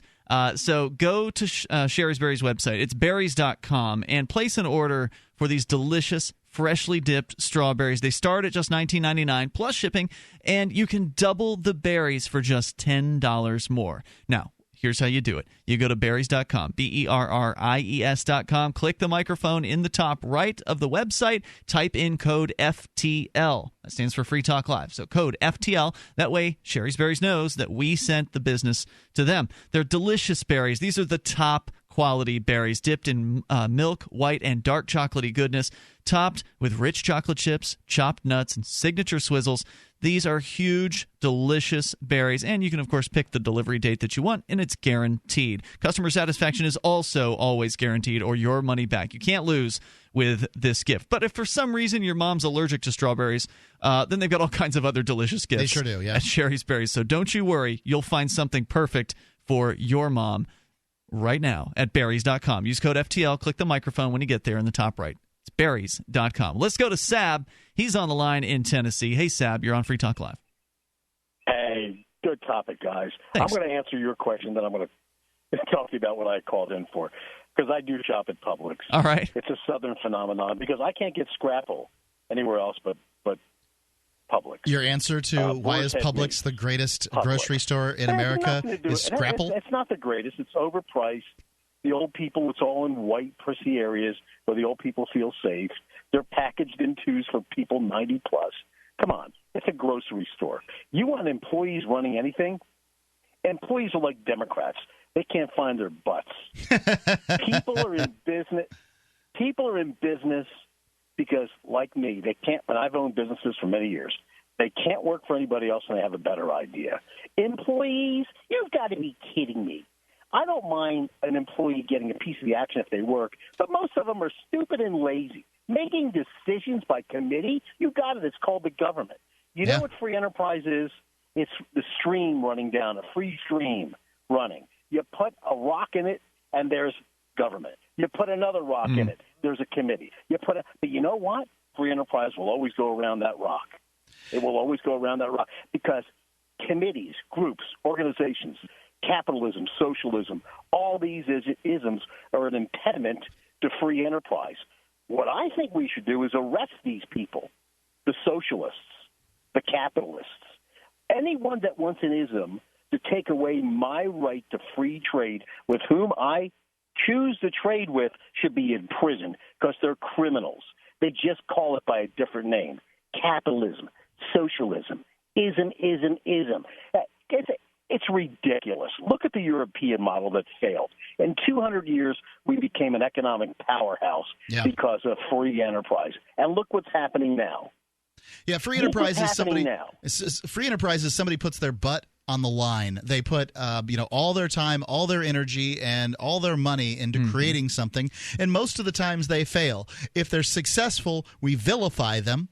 We call them we call them every name in the book and say they're bad folks. Not me. I celebrate I certainly that. don't. I mean, we as in sort of humanity has decided that success is bad, and it's like a bunch of people at a stoning or something. You know what, guys? Free enterprise is actually charity. Because for you to want my service, I must be providing something of value to you, as opposed to just giving you money. If one is in business, like your talk show, how you guys interact, you create a value. That value is given to the listener. That value is turned into, I guess you can call it money. But what you do creates a value. But can you imagine... I know you guys work at radio stations. Most disc jockeys, your coworkers, trying to own a radio station, where employees go, "Well, you got $1,000 in today." Well, yeah, but now we have the FCC to pay. Now we have the tower rent. Now we have the mortgage. Now we have this. Now we have that. I have a hard time imagining most of the people that I've had as coworkers owning anything more expensive than a laptop. I have no problem with employees getting a piece of the action. Yeah. But to make a decision in the business, you've got to be kidding me. I worked in my business 20 years before I went into ownership to learn every single aspect of it. And you know as well as I do, most people, they want to show up Monday morning at 9 o'clock, work 4 hours out of 8 hours. They want to party on the weekends. Yep. And they want their 2 or 3 weeks vacation. By the way, Sab's the owner of one of our radio affiliates in Chattanooga, Tennessee area. I will say that I would like the door to be open for where I work, for me to come in with an idea and to be able to share with the boss. Sometimes ideas they stink. We do that with our people, and sometimes they have great ideas. It's called a comment box. Right. Listen, I always tell people, if you want to run this place, cut me a check. And when I was managing a radio station, I'm like, great idea. You know what? Go tell the boss. When the ratings fail and your butt's on the street, but everyone has great ideas, don't they? We all have great ideas. And now with the internet, everyone has an opinion. But put your money on the line. Yeah, put your sure. time, energy, and effort on the line. That definitely. Everyone can do a talk show, I bet you, right? Every time one you come in contact with that knows you're on the radio can do it better than you. Tells you how to do your show, what to talk about, what not to talk. Everyone can be a talk show host because they went to college and took a course in marketing, or I did talk radio on my college station. Actually, well, definitely what? don't need that for talk radio. That's, I think, one of the reasons why Free Talk Live, what you've kind of touched on here, Sab, is one of the reasons why Free Talk Live has been a success in the syndicated talk radio business, because most talk show hosts, like you said, they just want to show up. They're radio people. They want to show up, work for 4 hours, and get a paycheck at the end of the week. Whereas, Mark and I, we basically started the syndication realm of this show, and Mark did the sales end, and I did the affiliate relations end for the longest time. Darryl's now helping with affiliate relations. But we're talk show hosts who actually do the business of radio as well, and that's why we've managed to make this thing work. Fluoride and other contaminants in your drinking water? 1G 2.0 cleanable, reusable filter and remove up to 200 contaminants. Drink water the way nature meant it to be. Clean, crisp, and refreshing. See the complete line of ProPure products, including the new ProMax shower filter. There's a ProPure for you. Visit your authorized ProPure dealer for details or ProPureUSA.com. That's ProPureUSA.com or 800-544-3533. So you've got to take a state construction license exam or certification. Can't decide on what books or what chapters to study? Discover right now how you can eliminate unnecessary books and wasted study time. At contractorexam.com, our study materials zero in on state-required test topics in an effective, multiple-choice format. So whether you're a plumber, electrician, general contractor, or other construction-related trade, contractorexam.com will help get you prepared. Visit us at www.contractorexam.com today. Free Talk Live. For me, it's fighting negativity, and the negativity is my thoughts in my head that are negative. And I had to learn to recognize when my thoughts were being negative, because most of my life, most of my thoughts were negative. Mm-hmm. So I had to become aware of when they were happening. And when I become aware of these negative thoughts pervading my thinking, I immediately fight them with positive thoughts. And most of the positive thoughts that I feed myself are positive affirmations about who I am, where I'm going, where I've come from. Whenever I find myself thinking negatively, I don't consider it fighting the negative thoughts. I just consider it changing my train of thought. I just kind of change tracks to a positive thought and just focus on that. Free Talk Live, 7 nights a week from 7 to 10 Eastern, live on the Liberty Radio Network at LRN.FM. This is your Roberts Brokerage Daily Precious Metals Update. In early trading Wednesday, gold is $5 higher at $1,248 per ounce. Silver is 3 cents higher at $17.25 per ounce. Bitcoin is trading at $453. Considering buying gold or silver as an investment? Roberts Brokerage has been helping customers buying and selling precious metals for nearly 40 years. Give us a call at 800-874-9760 or visit us online at rrbi.co. Here's a chance to do a little activism while you're cruising Facebook, Twitter, or Google+. Between the LOL cats, the recipes, the hot girls, and the inspirational sunrise memes, Free Talk Live's posts pass by your newsfeed. Like them, comment. It gives us more exposure. If you don't see our posts, click like at facebook.freetalklive.com and then hover over it to click Get Notifications. It's an easy way to spread the ideas of liberty a bit further. I know you're busy, but you can spare that tenth of a calorie it takes to click on something. Facebook.freetalklive.com. I've been told no in many different ways. I give you an order and you're going to obey it. George, you can go this way. You can't do that and you have to leave here. You cannot bring signs into the rally. Walk with me. Well, I'm comfortable here, actually. Whoa. Hey. Who do you think you are? Excuse me. There is no video and audio allowed in this office. No, I have work today. You ain't going to make it. Wait a minute. Hey! Oh my God! Unbelievable! Why are you running from me? Because you're scared me. What am I being detained for? You're being served. What is this? You're being served. What is this?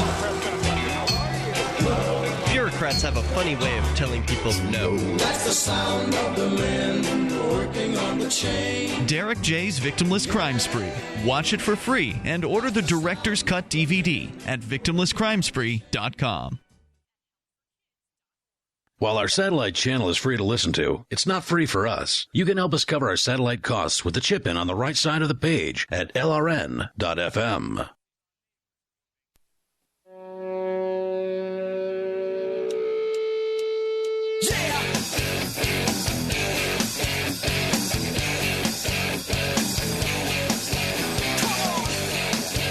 It is Free Talk Live, and we invite you to join us here toll free at 855-450-FREE. That's 855-450-3733. Skype username, Skype us at lrn.fm. With you tonight, it's Ian. And Mark. And Darryl. And also be sure to get your shopping done over at shop.freetalklive.com. If you want to help out Free Talk Live, get the stuff you're probably going to buy anyway through Amazon, just go to shop.freetalklive.com. When you enter Amazon through the links you'll find there, Free Talk Live gets a cut of the sale. Amazon US, Canada, and UK.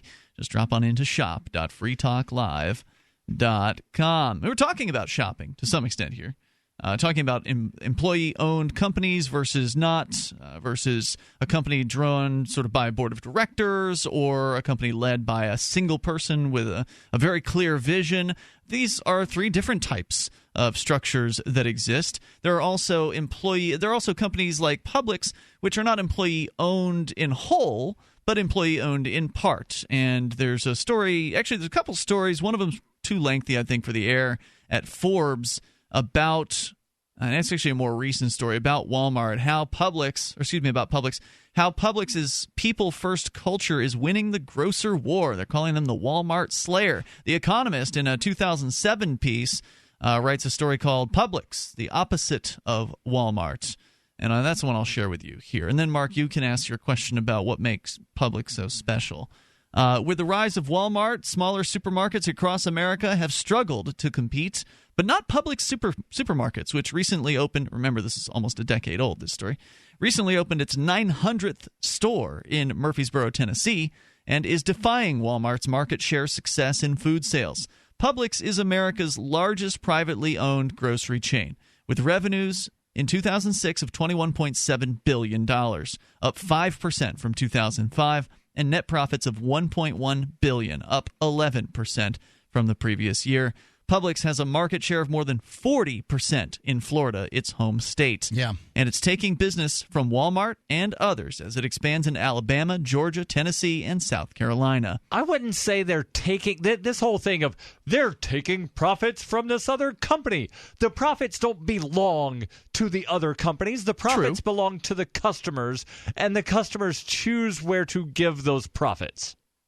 So Publix is not the money belongs to the customers, but the profits don't belong to the customers. Right, but like Publix is not taking profits from Walmart. They're taking market share. Concede the point. There's really no point in having this discussion. Darryl's right. It's just they're taking market share because there's a finite amount of customers. There's a finite amount of dollars until more people move in or are born or whatever in the area. Right, but the profits do not belong to the other companies. I think it's just a way they're speaking here. Winning market share is probably a better terminology. It has a competitive edge over Walmart because it's strong in precisely the areas where Walmart is vulnerable. Take customer satisfaction, for example. Publix has ranked number 1 out of supermarkets on the American Consumer Satisfaction Index, as published by the University of Michigan since it began 14 years ago, whereas Walmart ranks last.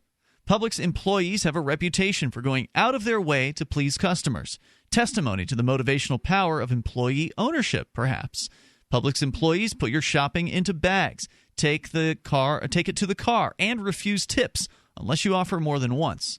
They own 31% of the firm through an employee share ownership plan, making Publix the largest employee-owned company in America, which means they're not in charge of the company, but they've got an ownership stake, which is, I think, what Sab was talking about before. He certainly wasn't speaking highly of employees in general, but he didn't oppose the idea of giving them a stake in the business, because I think that's what takes an employee to the next level. I agree. Your employee is, by default, someone who doesn't really care. They only care about their paycheck, and they understand that maybe, being nice to the customers will help them get a paycheck and not get fired. But if they've got a stake in the business, that gives them a little bit extra to be caring about. Well, if they feel like it helps them with the big picture. It's so the problem, the thing is that what you want buy-in. Right? So employee ownership allows employee buy-in in a way that otherwise you don't get it, because an employee knows innately that their labor is being bought on an hourly basis, and they, in many cases, at some point or another, they're going to usually become surly. You want to prevent this surliness, and the way to do that is to keep buy-in. When you tell them, this is your company, and as it is their company, then they begin to say, you know what? Yeah, this is my company. And at that point, once they believe they're an owner, now, when you own a fraction, the tiniest of a fraction of 1% of a company, you can hardly call yourself an owner. But they, it feels different, though. It absolutely feels different, and that's what this usually comes down to, is this creates emotional buy-in on the part of the employee, and once you can do that, as well as I do, Ian, I've worked where you've worked in most cases, and the employees, in many cases, were not happy at all. But Clear Channel, where we worked gave an annual bonus, but they didn't tell us it was our company. And that's really the difference. Is Publix is very clear. This is your company, employee-owned, is said over and over again. Publix has, but employees only own 30-something% of the company. That's right, 31%. Publix has also tailored its products to fast-growing local markets more successfully than Wal-Mart, boosting sales while carving a niche for itself. The company's opened Publix Sabor stores in South Florida, seeking to attract shoppers from its large Hispanic and Caribbean population. That means savor in Spanish. Savory. Sabor? Sabor, yeah. As well as offering packaged goods aimed at Hispanic customers, as Walmart does in some stores. These shops sell prepared dishes, including red beans with pig's feet, stewed chicken, and perishables such as yucca roots. In addition, Publix has gained a cult-like following amongst Floridians for its Publix brand goods, such as chocolate chip cookies, sub sandwiches, and sweet tea. And that would have been my answer, Mark. Sweet tea? No, not the sweet tea. It's the store brand. Publix's store brand is the best store brand I've ever come across. As far as private label products are concerned. Every grocery store has its own store private label. They call them private labels. They're usually manufactured by some big company that actually makes brands you recognize. It's just they change out the product labeling basically, and they make things for Publix and for Walmart, and they call them Sam's Choice or whatever the brand is at the store in question. And I'd always been impressed by Publix's their store brand. You do more shopping than I do, but I've got to say that I like the store brands here at the local grocery store. I'm just unimpressed. I have done a certain amount of shopping, and I'm just unimpressed with this whole Publix cultism that's out there. I'm not saying that. What was your grocery store when you were in Florida? I would go to whatever was convenient. I didn't do. I think a lot of people do that. Yeah. So on the way home, I'd stop off at Winn-Dixie. Okay. Or I'd go to Publix. I mean, there are all kinds of things I'd buy at Publix or Winn-Dixie. It just didn't matter to me. Let me ask this question: were you the type of shopper? And I guess I know the answer, but are you the type of shopper that you'll go to 3 different stores in the same trip because the one place has this cheaper than the other one? No, my wife does that, though. It's a waste of, in a lot of cases, a waste of money just to drive around and the time it is. as well. But, it is. Also, but there Publix, are people that do that. Publix just gave me the impression their stores were cleaner, they're brighter. A lot of these, in Florida at least where we're from, a lot of the stores were older that they were competing with, and they had, the lighting just wasn't as good, and just the overall presentation of the store was a much friendlier place. And I think there's something that they touched on here with the employees as well, just having a different kind of attitude. I will tell you that I think that I was nearly accosted by employees in Publix just wanting to help. Get out, go get away. Out of here, right? Shoo.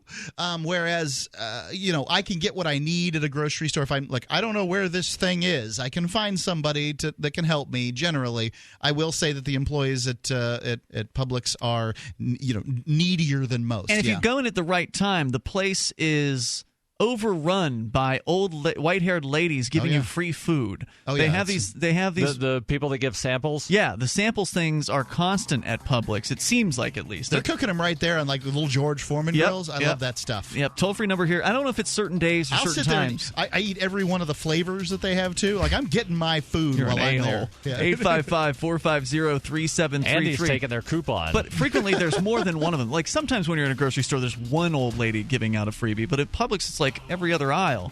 They got free samples. 855-450-FREE. It's Free Talk Live. We'll continue.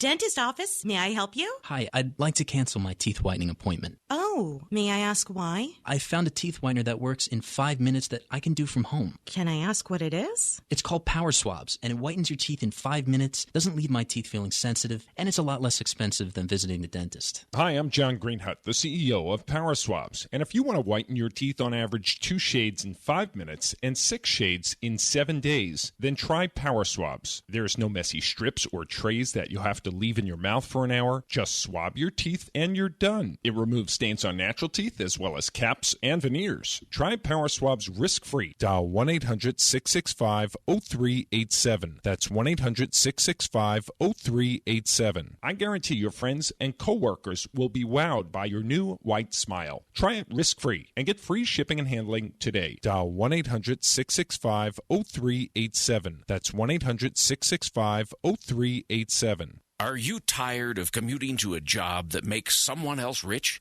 working harder than ever, but getting nowhere? Do you hate spending hundreds of dollars every week on daycare, having someone else raise your children? With our opportunities, you can start earning money as soon as next week. You get to be the boss, work from home, and live a happier life. At Be the Boss Network, you'll find hundreds of work-from-home opportunities that you can literally start today and be earning money as soon as next week. Go to freedom106.com and start earning money as soon as next week. You get to be the boss. Get out of the rat race. Work from home. Go to freedom106.com right now and change your life today. That's freedom, the number 106.com. Go to freedom106.com and start earning money as soon as next week. You be the boss. Go to freedom106.com. I'm Ian Freeman, host of Free Talk Live. We've been covering Uber for years on the radio with their ongoing legal cases across the globe defending your right to give people rides without asking government permission. I wanted to support Uber more directly, so I signed up to be a driver. It's fun to meet new people and help Uber push forward innovation. As of this recording, Uber is active in 67 countries, so there's a good chance they're available in your area. If you'd like to drive for Uber and make some money helping people get where they want to go, sign up at drive.freetalklive.com, and you'll get a $100 bonus after you complete a certain number of trips. With Uber, you can drive anytime you want. You set your schedule. To get started, you need a good driving record, 4-door vehicle, insurance, registration, and to pass a background check. It costs nothing to sign up, so visit drive.freetalklive.com. That's drive.freetalklive.com. And if you just want to try Uber as a rider, visit ride.freetalklive.com. Your first ride's free. So you've heard all 3 hours of the latest episode of Free Talk Live, and you're still hungry for liberty-oriented audio content? Did you know that we have another 24/7 audio stream at LRN.FM? The Liberty Radio Network airs the latest episodes of some of the best liberty-oriented podcasts on the internet around the clock. In addition to recorded content, you'll also hear live shows like Free Talk Live, originating from our Keene, New Hampshire studio. So listen anytime at LRN.FM. That's LRN.FM. Are you sick of government lackeys who say you didn't build that? Are you tired of elitists who think you need a government permission slip for everything? Everything you do is an A to B conversation, and the government should see their way out of it. Create true free markets by adopting the BIPCOT No Government License. The BIPCOT No Gov license allows use or modification of any product, service, or software except by governments or government agents. Go to BIPCOT.org. That's Bravo, India, Papa, Charlie, Oscar, Tango.org. Do you love Twitter? Make sure you favorite the LRN.FM Twitter account so you can receive our tweets at twitter.lrn.fm. That's twitter.lrn.fm.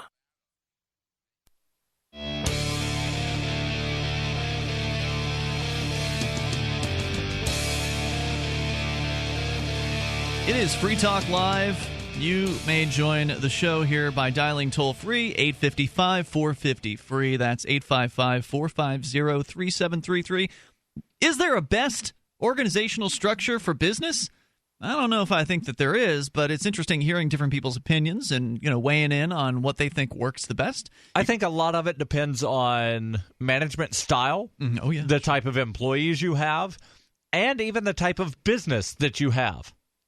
Because if you've got like a small business, less than 10 people, it would probably make sense to have everybody that works there have some stake in the business. Sure.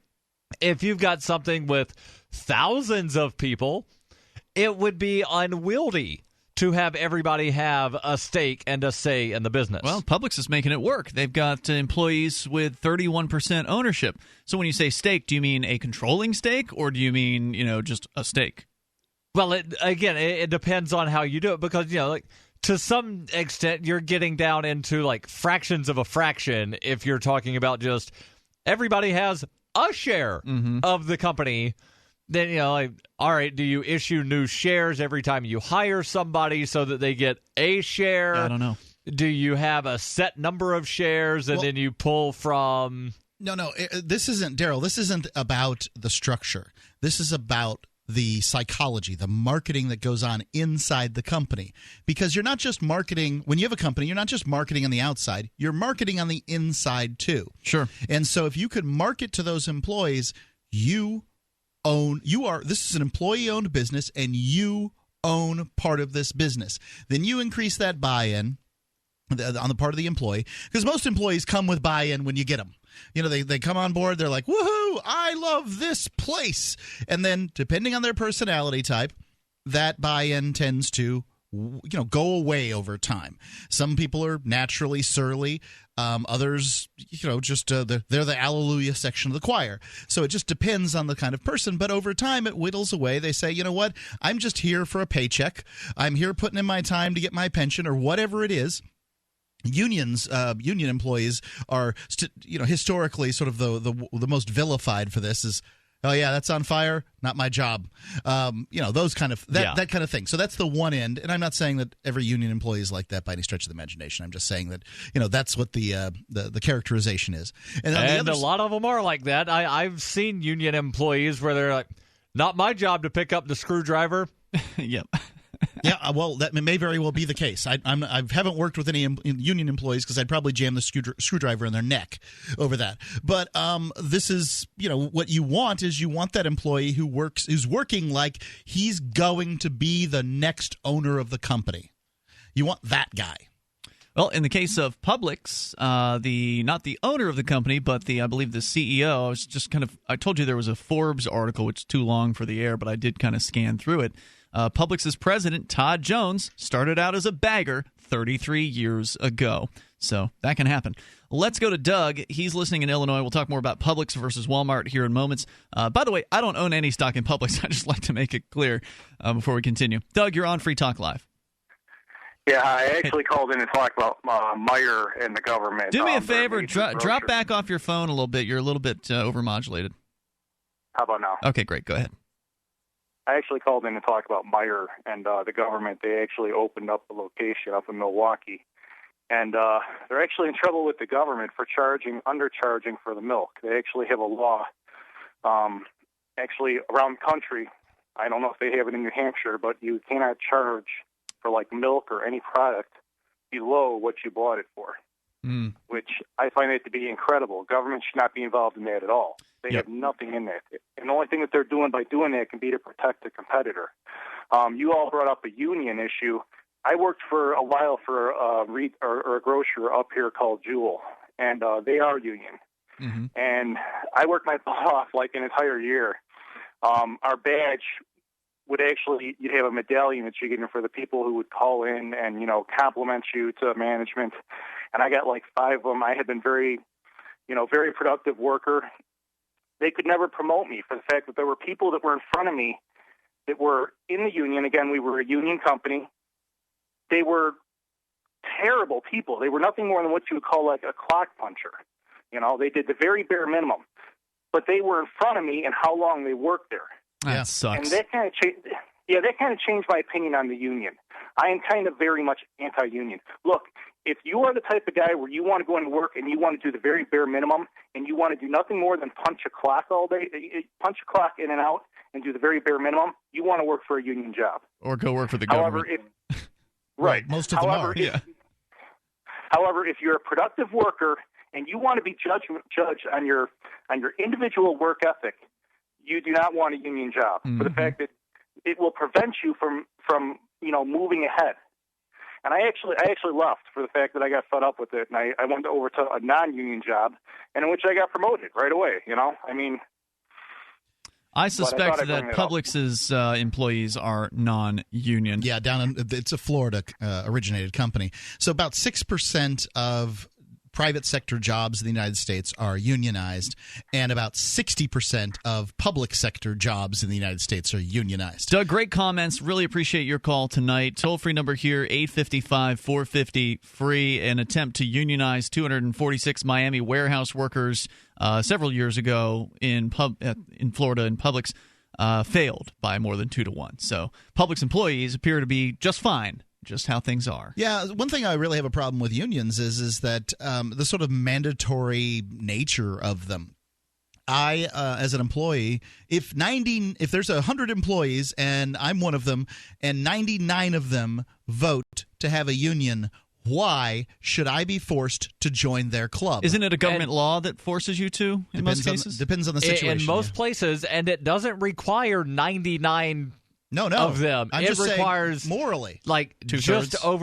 It requires like just over 40% in a lot of cases. That's ridiculous. There are some situations to where it does not even require a majority. So more on Publix. It's interesting company, again, being the most profitable of employee-owned companies out there, and arguably the number one. What was it rated? It was rated very highly. Oh, yeah, here we go. Ranked number one out of supermarkets, not just southeastern supermarkets, but number one out of supermarkets on the American Consumer Satisfaction Index. What's number two? I don't have that. And remember that good question. The vast majority of their customers are cranky old people, so they even deserve they deserve a handicap going upwards. Now, again, I'm not a Publix fan, but my wife is, and everybody in my life is a Publix fan. It's apparently been on this American Consumer Satisfaction Index since it began 14 years ago as the number one supermarket.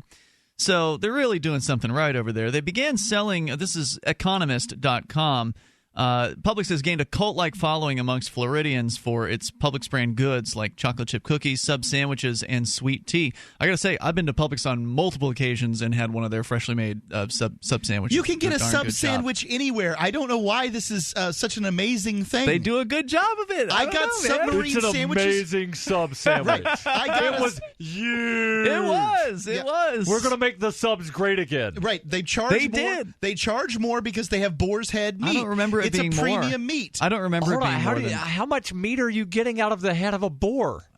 I don't know. That's the Publix began selling organic and natural products in 1996 and will open several stores devoted to those products. Well, this is, again, this article I'm reading is fairly old, about a decade old. Walmart began selling organic food in the mid-aughts and is now thought to be retreating from its initial ambitious plans.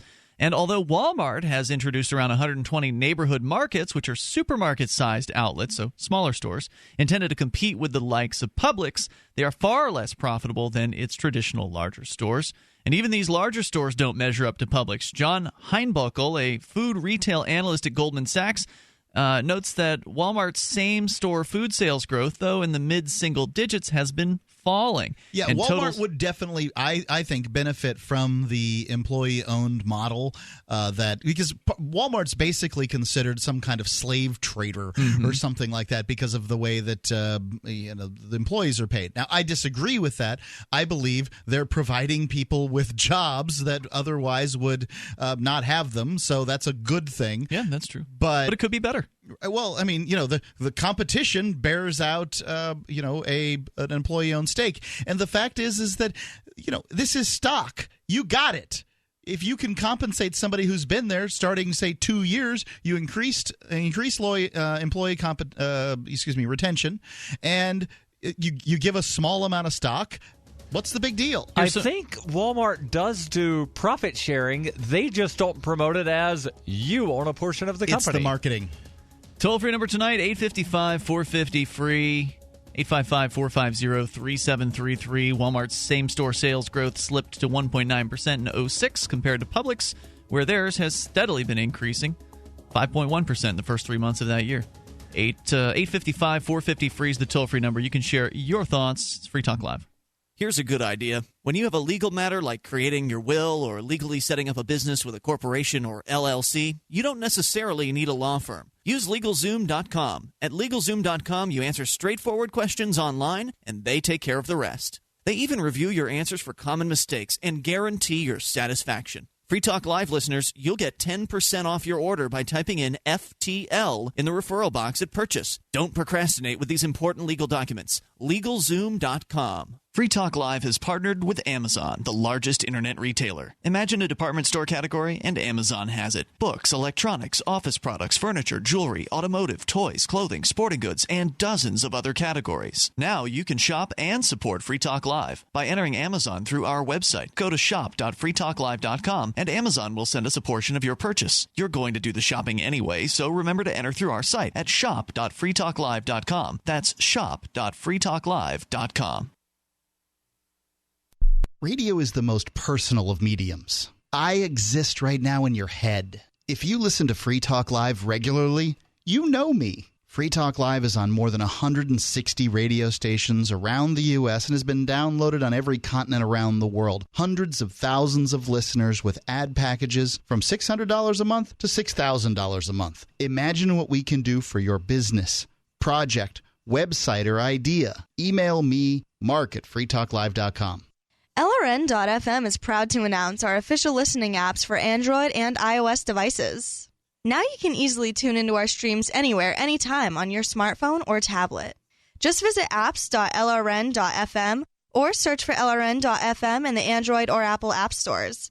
Please download, rate us 5 stars, then share the link on your social media and let your friends and family know how you're listening to LRN.FM. Download it now, free at apps.lrn.fm. You're listening to the live edition of Free Talk Live. Hour number 3 is next after the news here on the Liberty Radio Network at LRN.FM. From Keene in the Shire, the Liberty Media capital of the world, this is Darryl W. Perry, host of FPP Radio News for Wednesday, April 27th, 2016. Silver is trading at $17.37 per ounce. Gold is valued at $1,248 per ounce. And according to BitcoinAverage.com, the average price of Bitcoin is $466. Antiwar.com reports U.S. drones attacked a moving vehicle in the southern Yemen village of Ahmadiyya near the city of Zanzibar on Tuesday, killing 6 people, according to local residents. Officials identified all of the slain as al-Qaeda leaders, with the main leader a heretofore unheard-of man named Abu Sameh al-Zanjibari. The U.S. has been in talks with members of the Saudi coalition, particularly the United Arab Emirates, on increasing their involvement in attacks on al-Qaeda in the Arabian Peninsula. The attack comes just days after UAE-led forces expelled al-Qaeda in the Arabian Peninsula from Mukalla, an attack Saudi officials claimed, however dubiously, killed over 800 people. Zanzibar, the capital of the Abyan province, has been under the effective control of al-Qaeda in the Arabian Peninsula and its allies since the Arab Spring, when amid mass protests in the capital and military crackdowns in the north, al-Qaeda in the Arabian Peninsula was able to take over the area with little resistance. Though Abyan has been contested off and on since then, their control over the area has never really been in doubt. This is a shift for the U.S., however, which in recent months had almost exclusively focused their drone attacks on Mukalla and the Hadramaut province. For nearly 40 years, Roberts & Roberts Brokerage has been a trusted source for buying and selling precious metals like gold and silver. They also take Bitcoin for precious metal purchases and have permanently removed the minimum purchase amount for all orders paid in the digital currency. Call Roberts & Roberts today for knowledgeable advice on buying and selling precious metals and a forward-thinking approach to new technologies. 800-874-9760 or visit online at rrbi.co.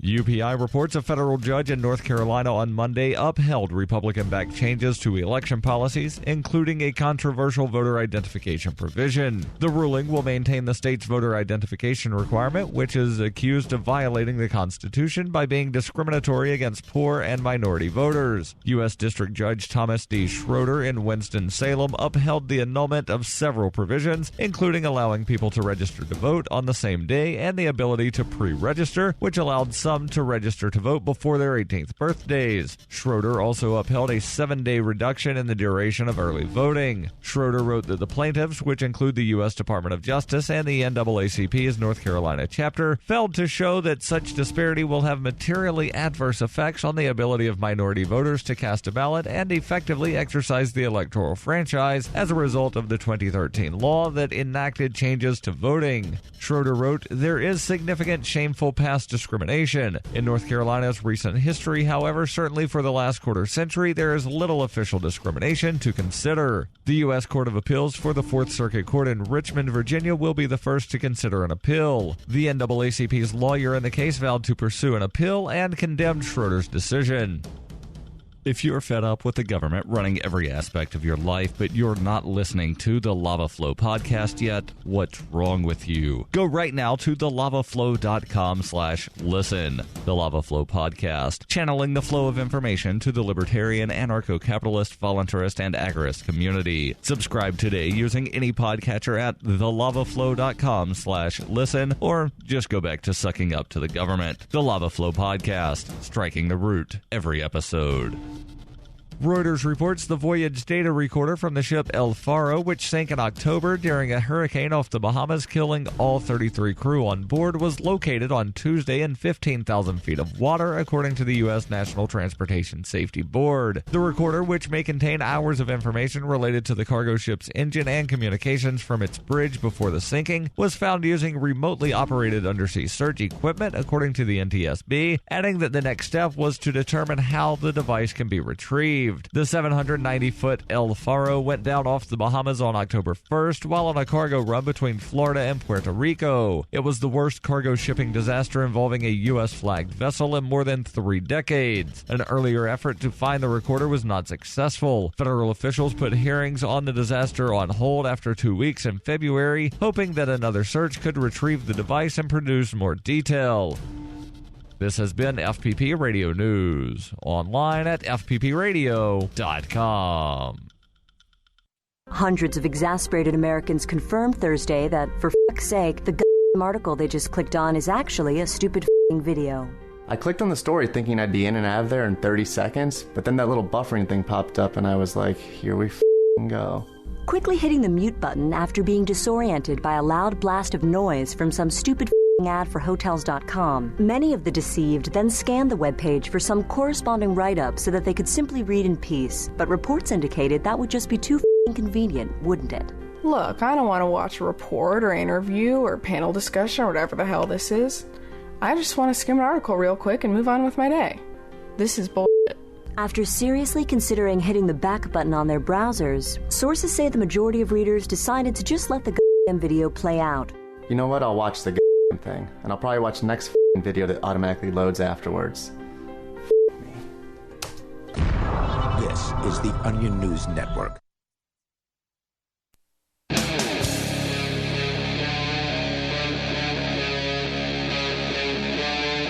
Free Talk Live.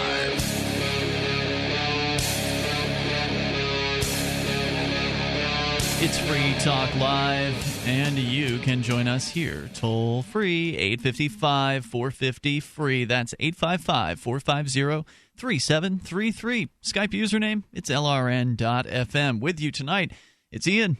And Mark. And Darryl. Of course, we'll take your calls about whatever happens to be on your mind. We've been discussing management structures and comparing Wal-Mart with, to some extent, or actually comparing Publix to some extent with Wal-Mart, and there's an interesting story over at The Economist and also Forbes. These things have been written over a decade, actually, about how basically Publix is eating Wal-Mart's lunch in the food business.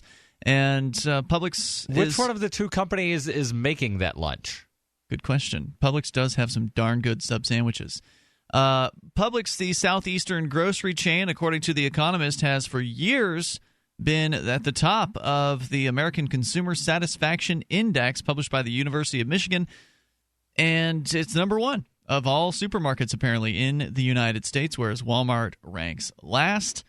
And Mark was wondering aloud why people are so obsessed with Walmart. Why is there this cult-like obsession? Or excuse me, Walmart. I meant Publix. Publix. Why is there this cult-like obsession with Publix? There's also the numbers show that they're doing very well. Publix made more than 40% or more, 40% more profit on groceries than does Walmart. And this was back in 2007, according to Strategic Resource Group, a consultancy firm. Publix is not the only private family-owned regional chain holding its own against Walmart. Others, such as H-E-B in Texas and Wegmans in the Northeast, have respectable market shares within their regions. But Publix is 60% bigger by revenue than the next largest private supermarket, which is Meijer in the Midwest. 60% bigger by revenue. That's because they cover the nation. Publix does not cover the nation. But Publix is a southeastern chain. Walmart is 60% by revenue. Publix is 60% bigger by revenue than the next largest private supermarket, which is Meijer. So not counting in the Walmart. Midwest. Yeah, I guess not. Publix isn't beating Walmart. Walmart's not really a supermarket. It's a superstore that has a supermarket in some of its stores. And some of them, stores are standalone supermarkets. Some are. That's true. Publix was opening 37 new shops in that year, both in Florida and farther afield, and judging by its successful expansion into Georgia, where it has the largest number of stores outside of Florida, Publix will continue to give the Bentonville behemoth a run for its money as it expands throughout America's southeast. So good for them. I hope that it continues to work out for Publix. Always enjoyed the shopping experience there. If you want to talk further about management structures, there's actually the story about market-based management, which is the name for what I was thinking of last night when we were talking about when Johnson said that anything that's not hierarchical in structure, pyramidal, if you will, in its management structure, he believes is socialist. And I said, well, I think the Koch brothers would beg to differ. The Koch brothers are these well-moneyed, libertarian-ish guys who run some very successful privately owned businesses. And Charles Koch wrote a book about their management theories, if you will, and they have this thing called market-based management. We'll tell you more about that here in moments. Whether it's a good idea or not, I'll leave that to you to decide, but let's go to Mandy. She's calling from Georgia. Hello, Mandy. Hi, guys. It's so good to talk to you. Hey there. What's on your mind tonight? Well, I wanted to let you know that down here in Atlanta, Jeffrey Tucker has started an anarchy group, and two of our guests tonight actually were John McAfee and Judd Weiss, his running mate. And I wanted to tell you, as opponents of Darryl Perry's presidential campaign, they had the most awesome things to say about Darryl, and I wanted to call up and brag about him. Oh, cool. Thank you.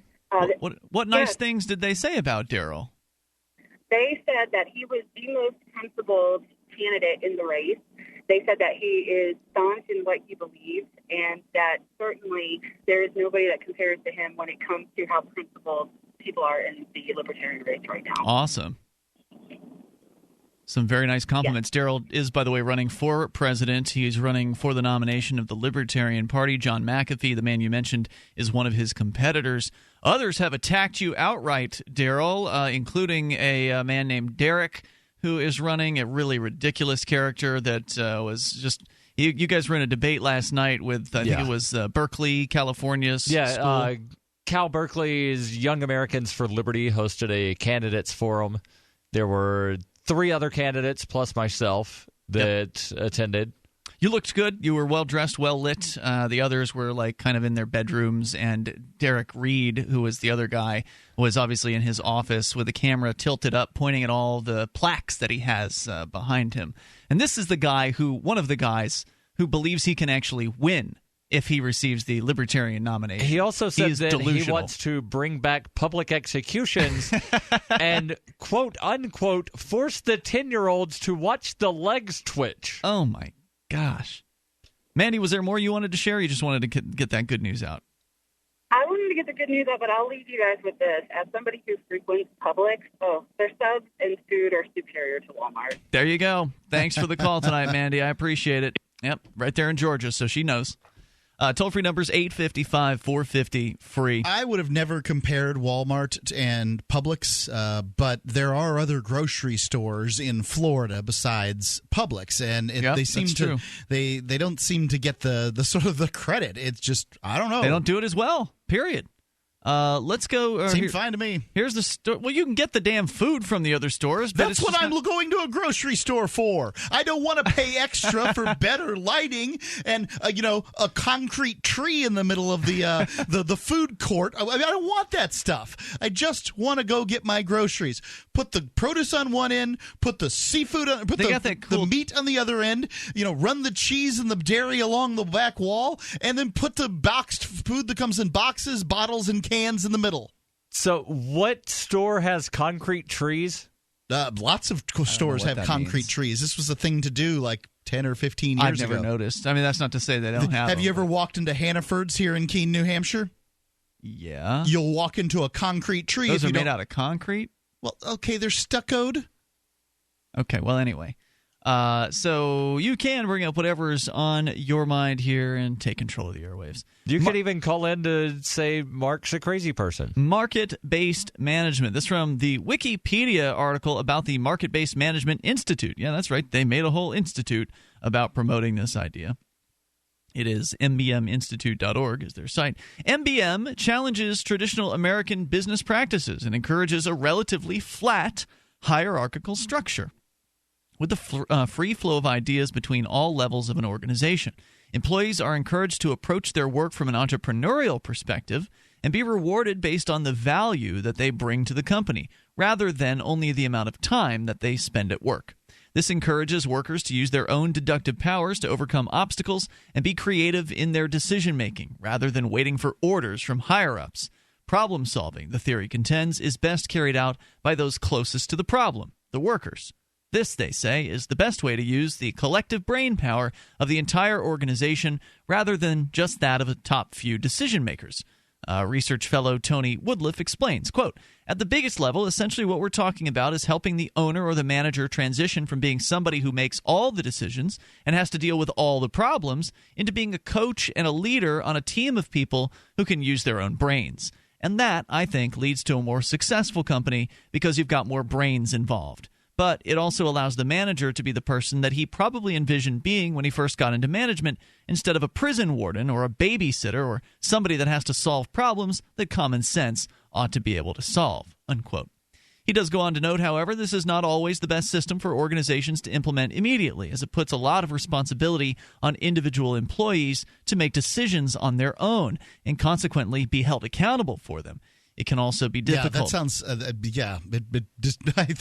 I find that dangerous. Go ahead. It can also be difficult for managers to adjust their role to coach and lead employees rather than the broad decision-making roles that they are now more accustomed to. Yeah, and coaching and leading, these are the hardest things that somebody's asked to do.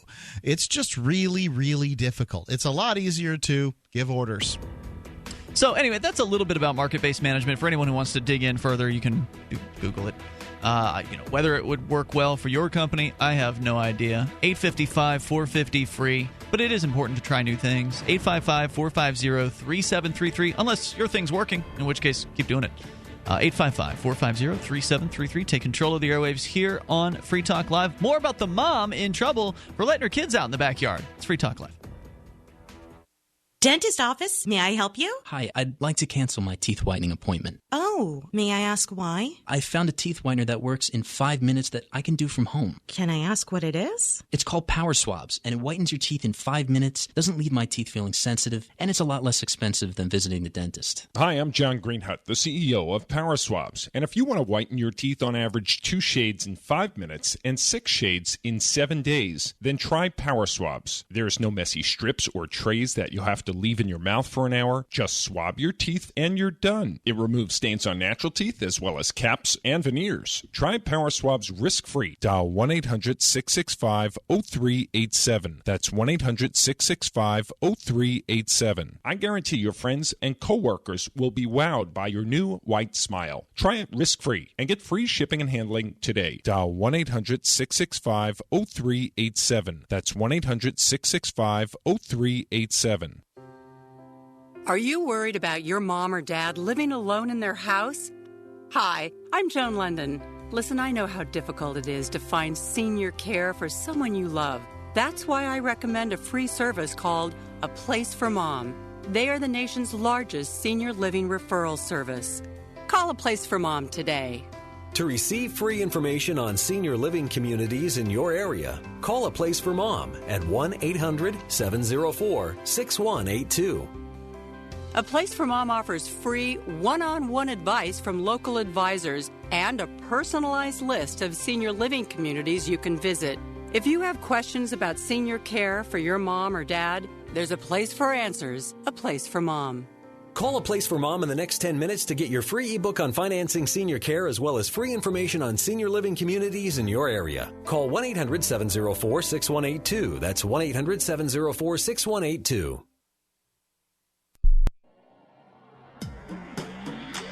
Free Press Publications is an independent, alternative media and publishing company founded in June 2009 with the mission of ensuring a free press for the freedom movement and is committed to spreading the message of peace, freedom, love, and liberty. FPP also gives new authors an avenue for publishing freedom-oriented material.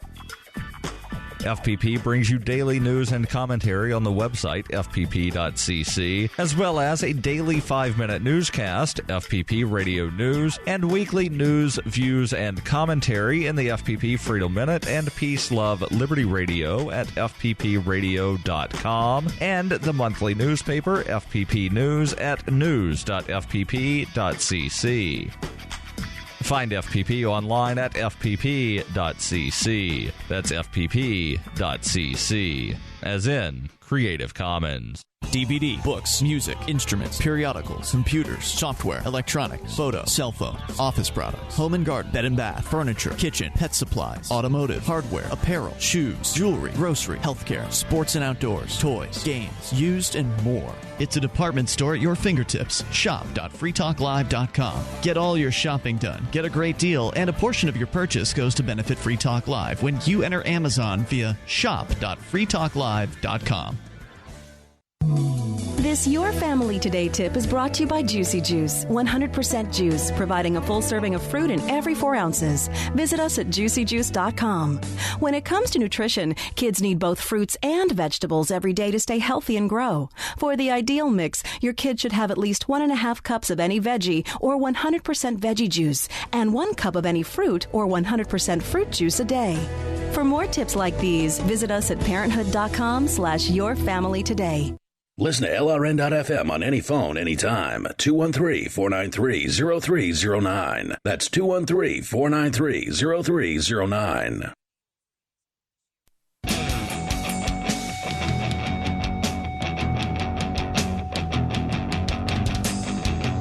It's Free Talk Live. You may dial in toll-free here and bring up whatever's on your mind. The number is 855-450-FREE. That's 855-450-3733. We're going to come back around, circle back around to the story that we started the show with. Darryl had brought in a piece from, where was it again? Reason, the Hit and Run blog. What location, though? What was the state in which... it was in Canada. Canada does not have states. They have provinces. Right. In this case, it was Winnipeg. Where a lady had 3 Winnipeg's kids. not a province. She had 3 Winnipeg's kids. a city. And they were all out in the backyard playing, as kids are wont to do. One of them was 10, the other 2 younger. One as young as 2. Yeah, 10, 5, and 2. 10, 5, and 2. So I'm just glad she wasn't in Albuquerque because, they've got that pedestrian problem. And even in a fenced-in backyard, there's a chance that a car would just, come barreling over them. There is that chance. We're going to talk more about the story because she got in some hot water due to a neighbor calling CPS, calling in the Child Protective Services because the kids... Actually, in Winnipeg, it's the CFS. They're always different. Every state has a different acronym for the same bureaucracy, the same nosy bureaucrats who want to know how your families run. We'll get into that here, but there's also a movement in healthcare today of people ready to stand up and take charge of their healthcare. Folks like you who are tired of paying too much for healthcare and getting too little. It's people who are standing up for their values and letting their conscience make decisions based on timeless principles. It's a movement sweeping the nation, and you should be part of it. Liberty Health Share is leading the movement of people who are looking for an alternative to traditional health insurance. Liberty Health Share is a healthcare sharing organization with people who are sharing the cost of healthcare in an easy and efficient way. Choose your own doctor, your own hospital, and live out your values in healthcare. Join the movement and change healthcare for good. Go to joinlhs.com or call them toll-free at 800-722-8041. That's joinlhs.com or 800-722-8041 for Liberty Health Share.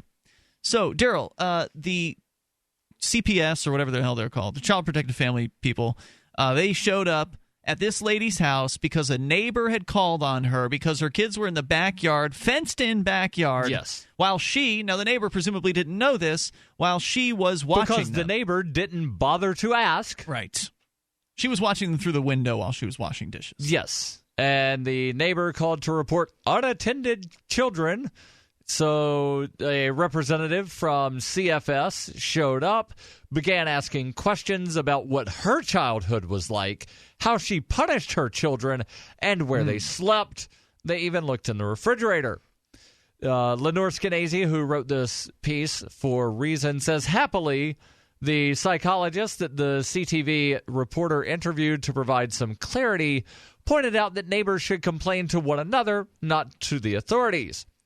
That perhaps is the crux of the matter. That's the neighborly thing to do, after all. The easiest way to feel smug and muck up someone's life is to call CPS, say, so-and-so is abusive, and then hang up.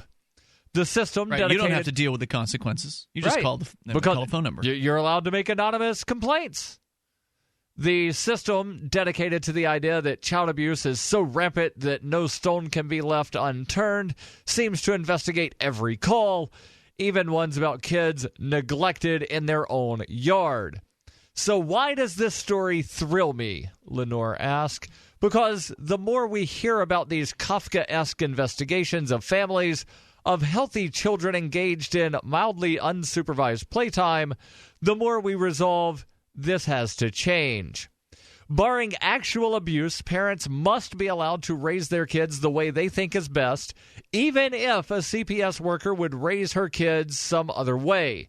And barring, say, a backyard filled with heroin and alligators, kids must be allowed outside, unsupervised, even if a neighbor faints at the idea.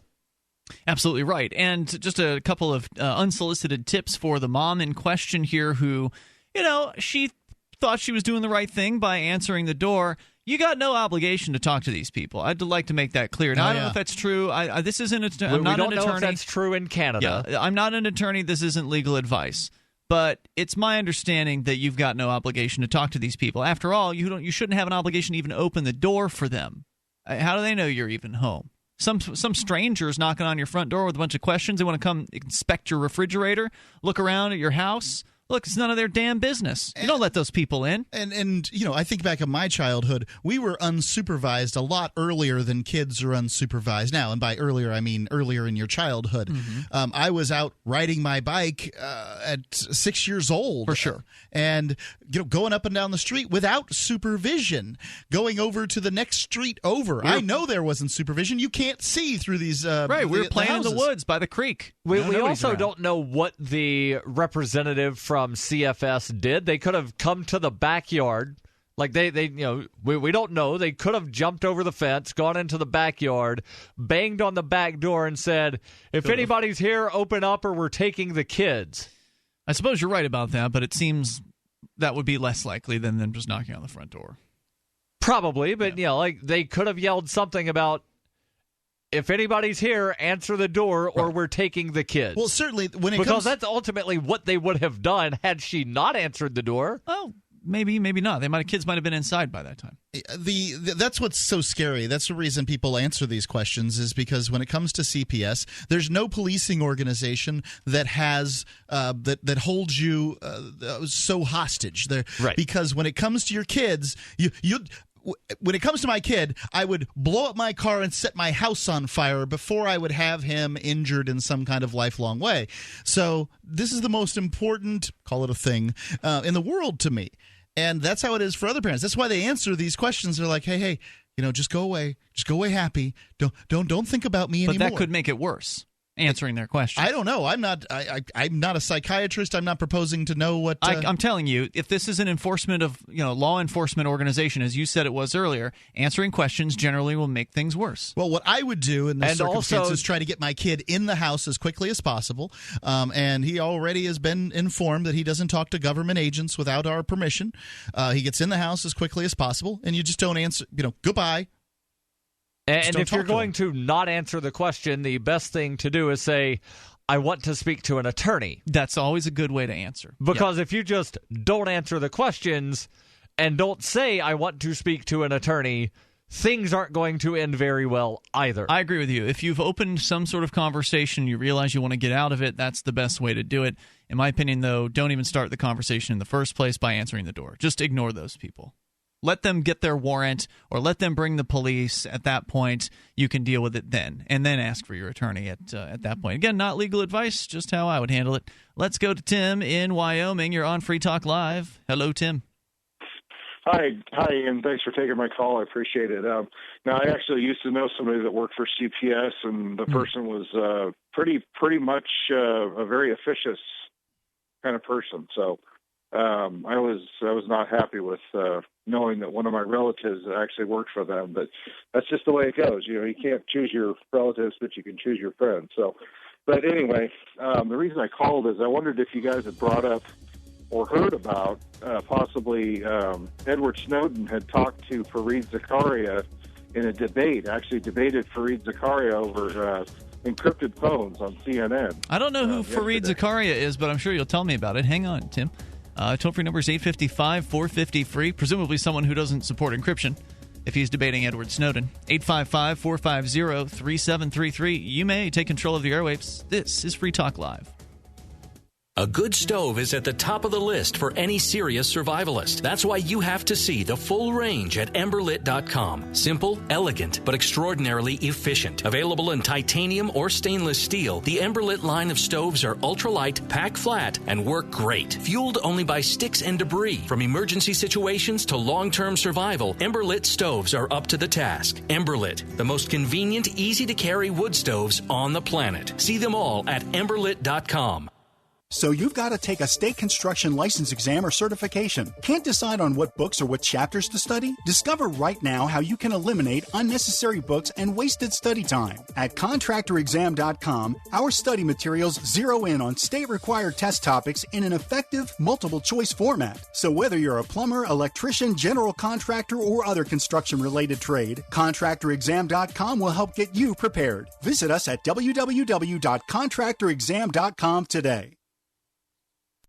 On Free Talk Live, we're bringing people to the ideas of liberty every day.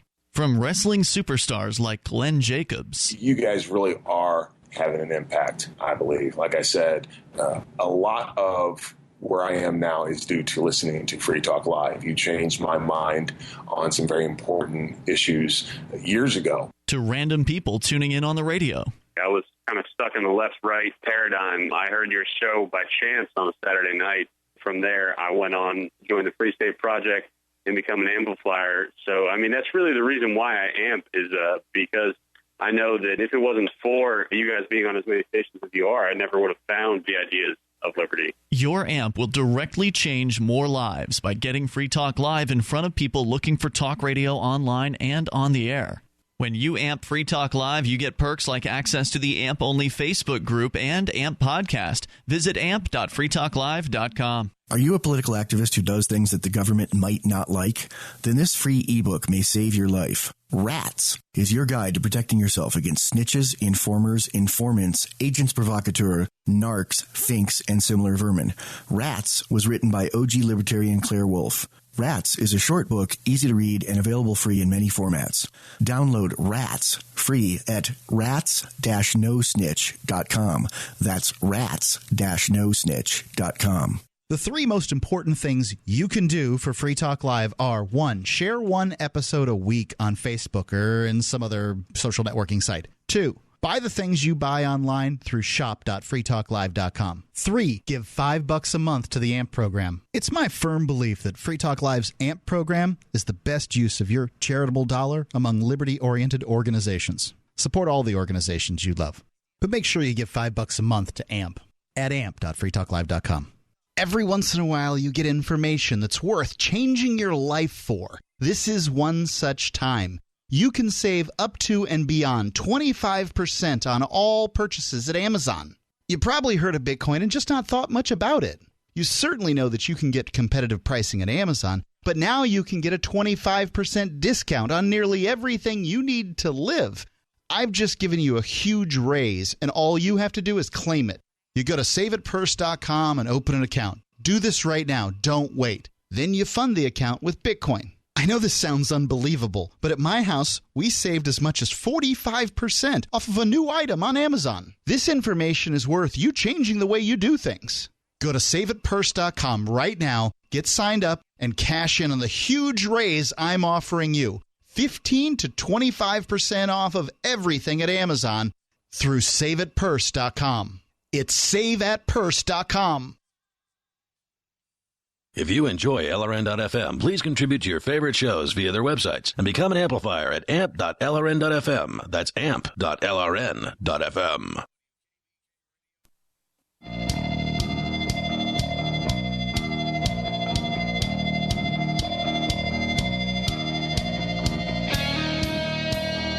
It's Free Talk Live. Our toll-free number for you to bring up what you want is 855-450-FREE, 855-450-3733, whether it's busybody neighbors or child protective services stories. You may want to join us here. The toll-free number is 855-450-FREE. And in the studio tonight, it's Ian. And Mark. And Darryl. Don't forget, by the way, to go and check out the Shire Society, shiresociety.com. Libertarians, voluntarists, liberty-loving people from across the world are converging in New Hampshire and getting active to achieve liberty in our lifetime. The Shire Society is one of the reasons why people are coming here, because concentration works. Getting people who care about liberty together actually makes a difference. Go to shiresociety.com. You can sign the Shire Society Declaration there, publicly or privately. It's up to you. shiresociety.com, and then start planning your move to anywhere in New Hampshire. You'll find more libertarians and voluntarists here concentrated than anywhere else in the world. Let's go to Tim. He's in Wyoming, and Tim, you were telling us about a debate between Edward Snowden and apparently someone who is a host on CNN? Right, yeah, Fareed Zakaria. Actually, it says according to now. This is the article that I'm reading here is from The Intercept, which you may have heard of. I'm sure you've heard of them. But anyway, It's called The Intercept. Well, that's anyway, the The Intercept. I couldn't make out what he was saying. That's the thing run by Glenn Greenwald. Yep. That's right, Glenn Greenwald. Yeah, actually, the article's written by Jenna McLaughlin in this one, but apparently the debate happened Tuesday night, yesterday, in other words. Fareed Zakaria is a journalist and author known for his coverage of international affairs. I'm not going to read the article here, but and he's a heck of a statist. Well, I mean, according to I don't know anything about his politics, but I mean, if you work for CNN or any of the mainstream media outlets, you're probably a supporter of their policies, which means they support the government. So, but in the case of this is part of what the article said. It said they were debating about whether the iPhone encryption or decryption should have been just automatically done by Apple, and it never did. Obviously, it was done ahead of time, but they kept saying they needed it, and it was already done. But the thing is, he cites the founder of Silk Road. He talks about Silk Road in here too, and says that how they caught him was at the library after he typed in his password. I had no idea that was how it happened. But what Edward Snowden says, he says, quote, "Encryption is not an unbreakable wall," end quote. Snowden said, quote, "Or if it is one we can get around if we are patient, if we are careful, if we think and plan how to go about our investigations," end quote. But at the end of it, it says Zakaria didn't support the legislation, which was actually proposed by Dianne Feinstein and Richard Burr of North Carolina. But it said apparently the legislation would mandate companies to immediately decrypt all communications when asked by a court, which, I mean, Snowden's obviously a privacy advocate, and he convinced Zakaria by the end of the debate that Zakaria should not be supporting it because Zakaria was the one who has been promoting it, pushing it, and interesting. Well, I'm just. It's rare that you'll hear of a television or radio host who is actually convinced to change his or her position. Zakaria isn't like a talk show host, though. He does a much more sort of news-oriented thing. So I guess I'm not entirely surprised. A debate, if this was a debate or a discussion or whatever it might be, he's not a guy who's out there simply taking calls. Hey, Tim, thanks for the call tonight. I appreciate it. Toll-free number is 855-450-FREE. That's 855-450-3733. Edward Snowden, of course, huge privacy advocate, advocating things like PGP, Signal, pretty good privacy. The Signal app for your smartphone to help protect your text messages and your phone calls. Yeah, you can use Signal not just for texts, which is what its primary use is, but you can make encrypted telephone calls with it too. That's correct. So those are two of the things that Snowden seems to be a fan of. And you actually don't even have to have the Signal app on your telephone. So you can have, say, like a burner number. And a burner number is a phone that you are not planning on keeping? No, a burner number is a number that's not tied to you as a person. Okay. So you could, like set up a Gmail account as, Santa Claus, get a telephone number through Google Voice for Santa Claus at Gmail. Yep. Download the Signal app onto a tablet, not a smartphone, and then connect the Signal app to the Google Voice number. Have you done this? I have not, but I heard Brian Sovereign talking about it on Sovereign Tech. Because typically, at least the standard install of Google Voice, you cannot use Signal with it. So maybe Brian's found a workaround. He was... Maybe he didn't mention the Google Voice number specifically, but he did say, there's ways to get a number that is not tied to you and not tied to a phone. Mm-hmm. The only thing I know of is Google Voice and Skype. I think he might be talking about like one of those track phones or something like that. I don't know if there's a way to get those without tying a name to it, though, so I don't know.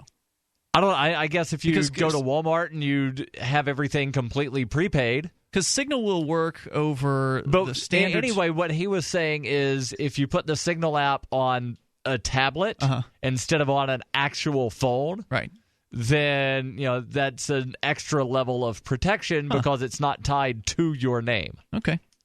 I'm sure there's a way to do that. I just don't know if it's Google Voice is the way to do it best. Because the Signal app, at least in my experience, works over the traditional phone networks. So I've never actually tried it without having a cell phone connection, but it sounds like you could do that. So that's good to know.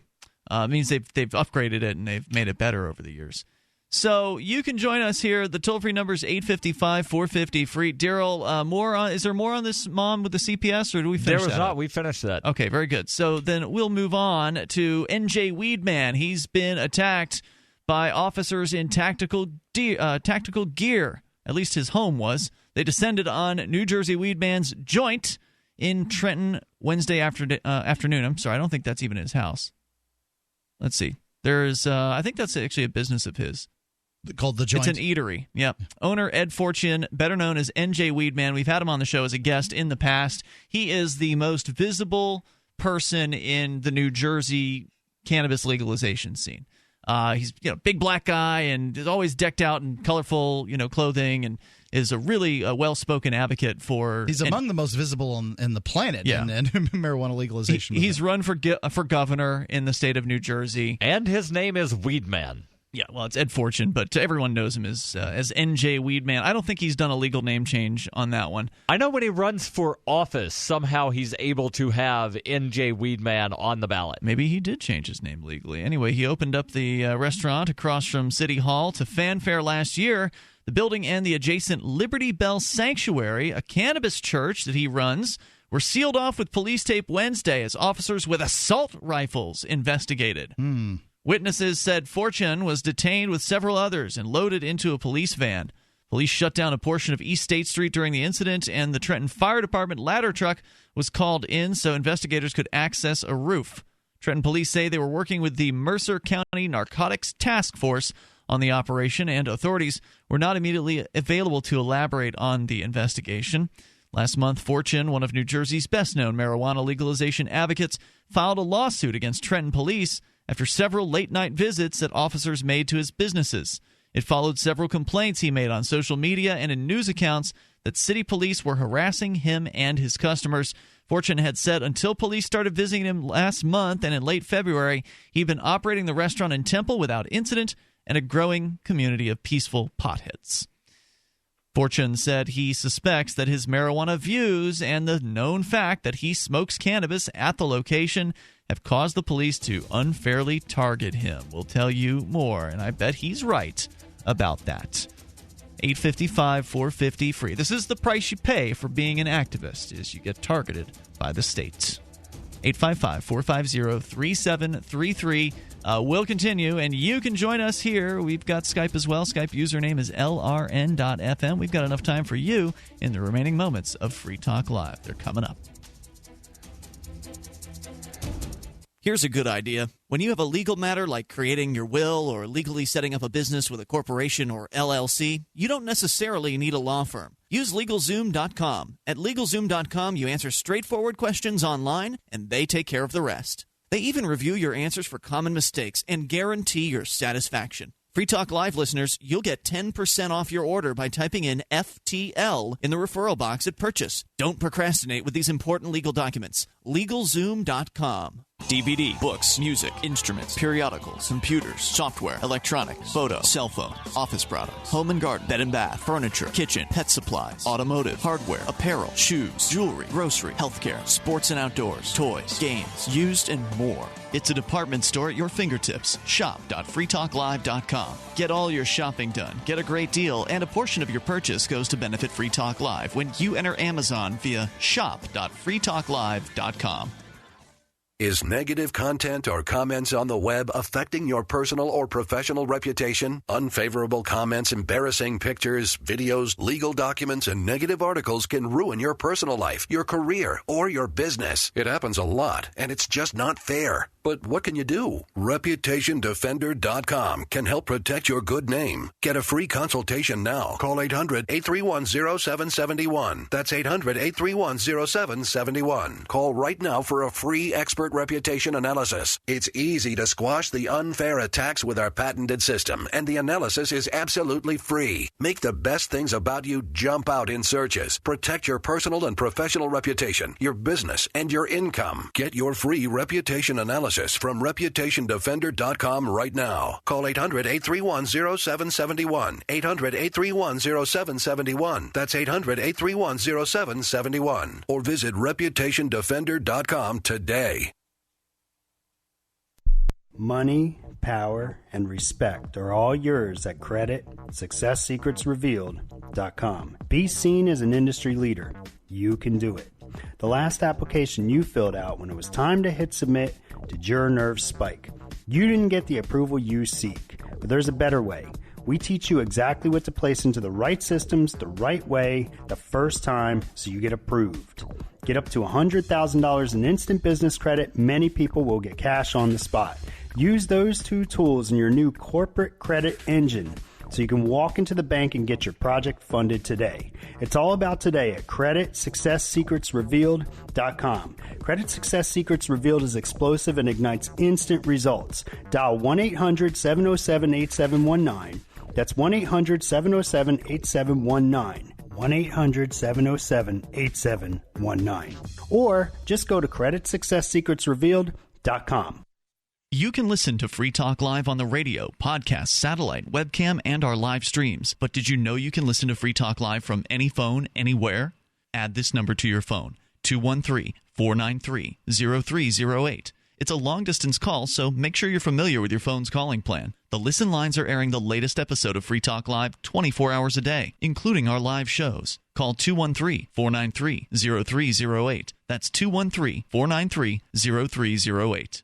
This is your Robertson Roberts Brokerage Daily Precious Metals Update. In early trading Wednesday, gold is $5 higher at $1,248 per ounce. Silver is 3 cents higher at $17.25 per ounce. Bitcoin is trading at $453 US.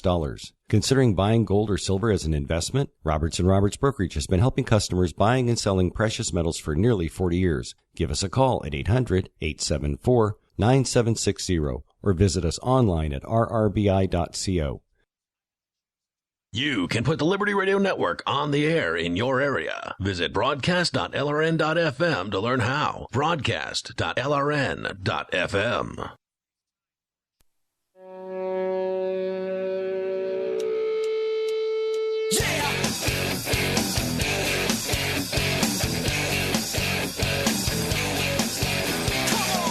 This is Free Talk Live, and the New Jersey police are sending a warning out to anyone who will dare stand up for marijuana legalization or decriminalization, as New Jersey Weedman has done, and his friends and associates have been assisting him with in running his joint, as it is called, which is his restaurant, and next door his temple. The police have raided it now. The story coming from NJ.com, raided by the narcotics squad, and apparently it happened this afternoon, so this is pretty breaking news. Fortune says he suspects his marijuana views and the known fact that he smokes cannabis at the location. I mean, pretty much wherever NJ Weedman is, you can expect cannabis will be smoked. He's or the weed consumed. Right. He was eating cookies or brownies in court one time. That's right.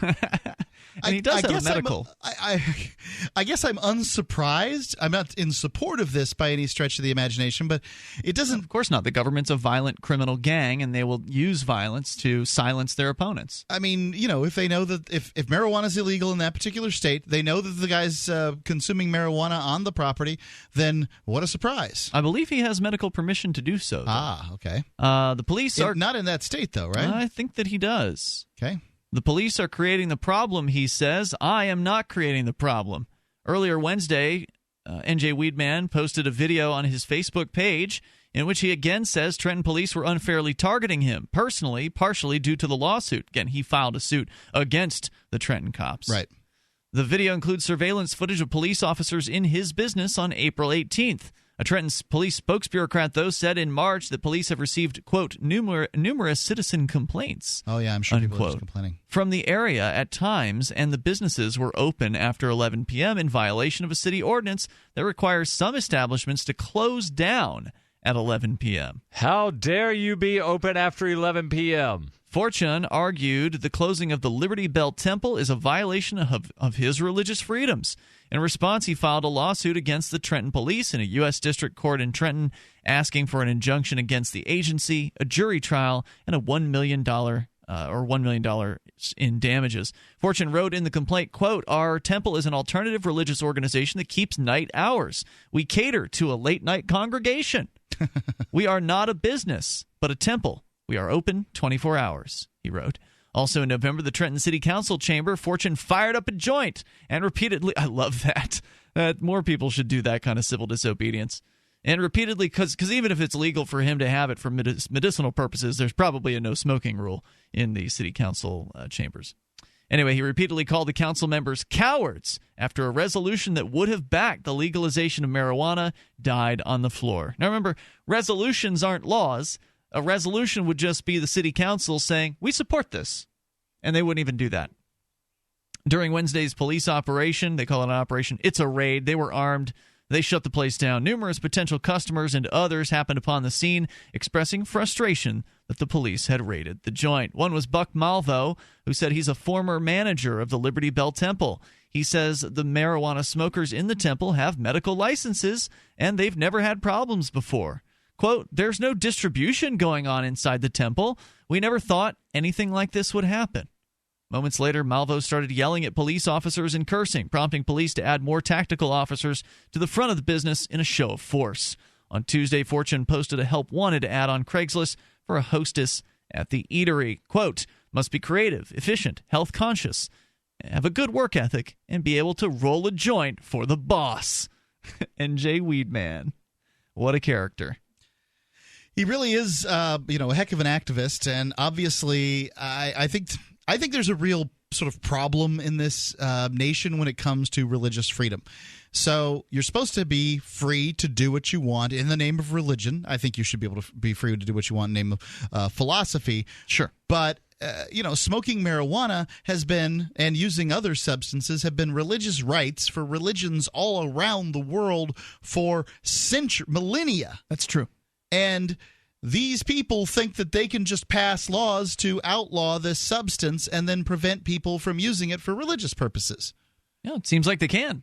Now, I'll admit that it sounds a little suspicious when he says, hey, we got a religious organization here. We meet every day late at night. It sounds like a club. But he says it's 24 hours. Who am I to say? It's none of my business. Aren't there churches in big cities that are open 24 hours a day that you can walk in and there's somebody there to talk to?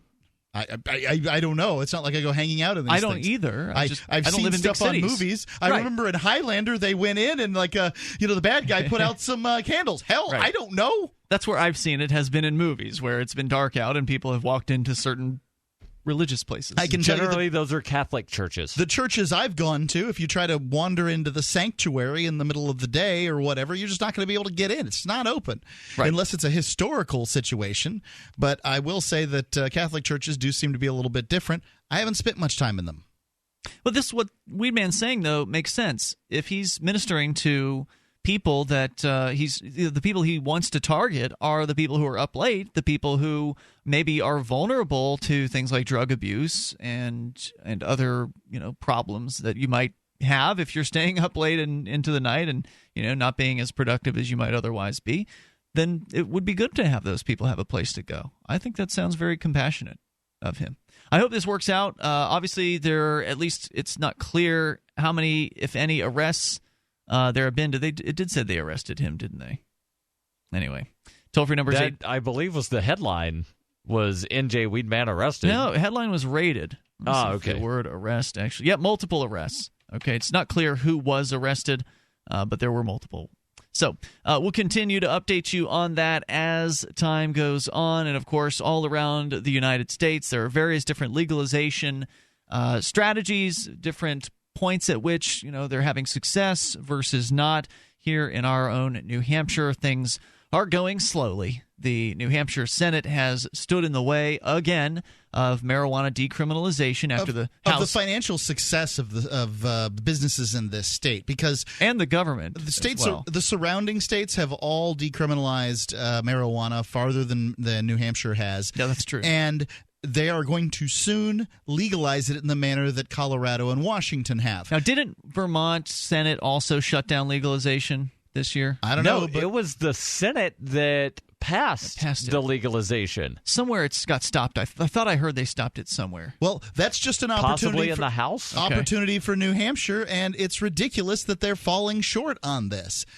One of these states, one of the surrounding states, New England's tiny. The states are little. Yeah. And so, if they legalize marijuana in Rhode Island or Connecticut or Massachusetts or wherever, everybody's just going to be drawn there, get their stuff, and then come back. So there is a story here, Vermont Public Radio, VPR.net. After a push from Governor Shumlin and a bill passed by the Senate, many people saw legal marijuana on its way in Vermont. Now, after many twists and turns, it's unclear what form any final bill on the issue might take. So it looks like it's still on the table, so to speak, but it's not necessarily alive and kicking or dead.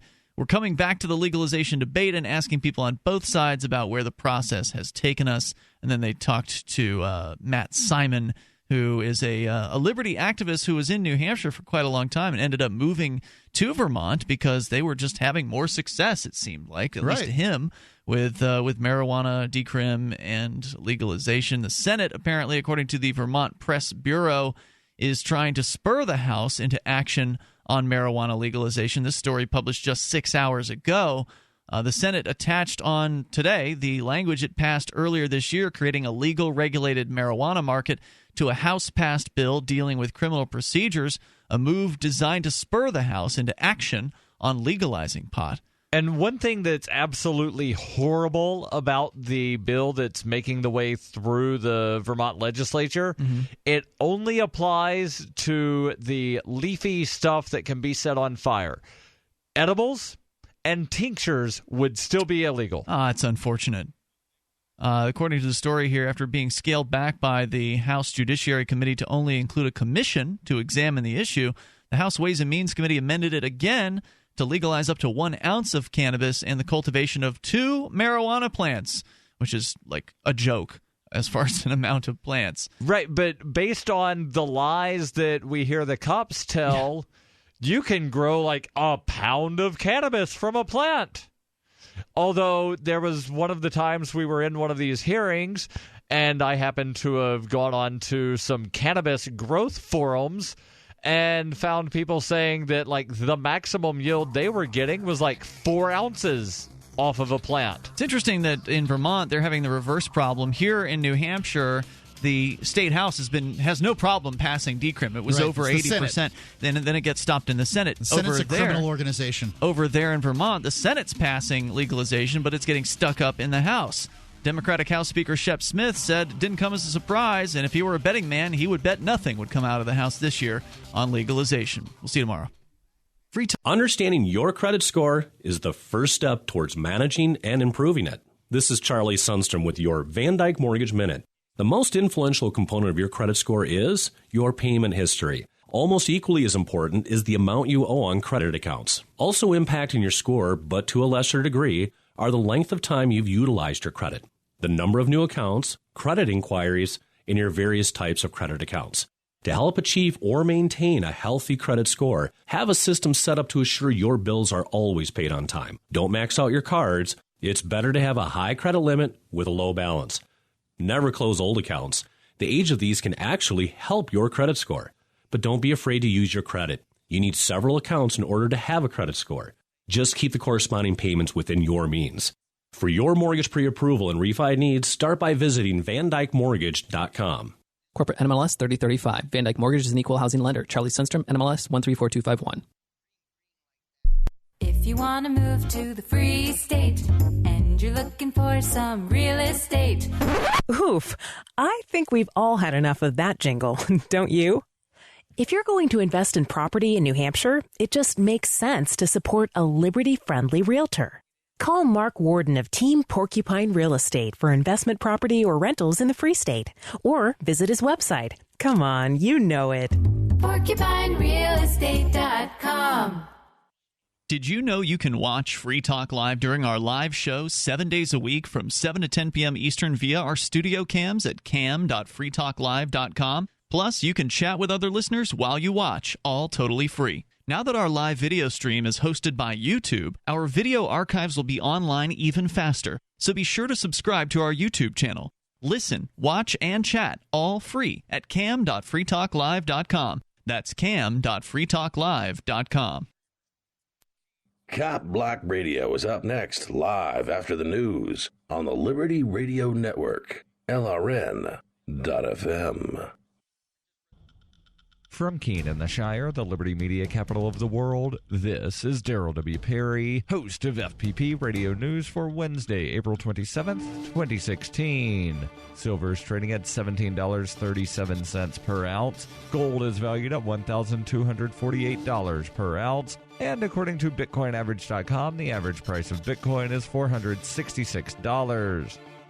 Antiwar.com reports U.S. drones attacked a moving vehicle in the southern Yemen village of Ahmadiyya near the city of Zanzibar on Tuesday, killing 6 people, according to local residents. Officials identified all of the slain as al-Qaeda leaders, with the main leader a heretofore unheard-of man named Abu Sameh al-Zanjibari. The U.S. has been in talks with members of the Saudi coalition, particularly the United Arab Emirates, on increasing their involvement in attacks on al-Qaeda in the Arabian Peninsula. The attack comes just days after UAE-led forces expelled al-Qaeda in the Arabian Peninsula from Mukalla, an attack Saudi officials claimed, however dubiously, killed over 800 people. Zanzibar, the capital of the Abyan province, has been under the effective control of al-Qaeda in the Arabian Peninsula and its allies since the Arab Spring, when amid mass protests in the capital and military crackdowns in the north, al-Qaeda in the Arabian Peninsula was able to take over the area with little resistance. Though Abyan has been contested off and on since then, their control over the area has never really been in doubt. This is a shift for the U.S., however, which in recent months had almost exclusively focused their drone attacks on Mukalla and the Hadramaut province. For nearly 40 years, Roberts & Roberts Brokerage has been a trusted source for buying and selling precious metals like gold and silver. They also take Bitcoin for precious metal purchases and have permanently removed the minimum purchase amount for all orders paid in the digital currency. Call Roberts & Roberts today for knowledge.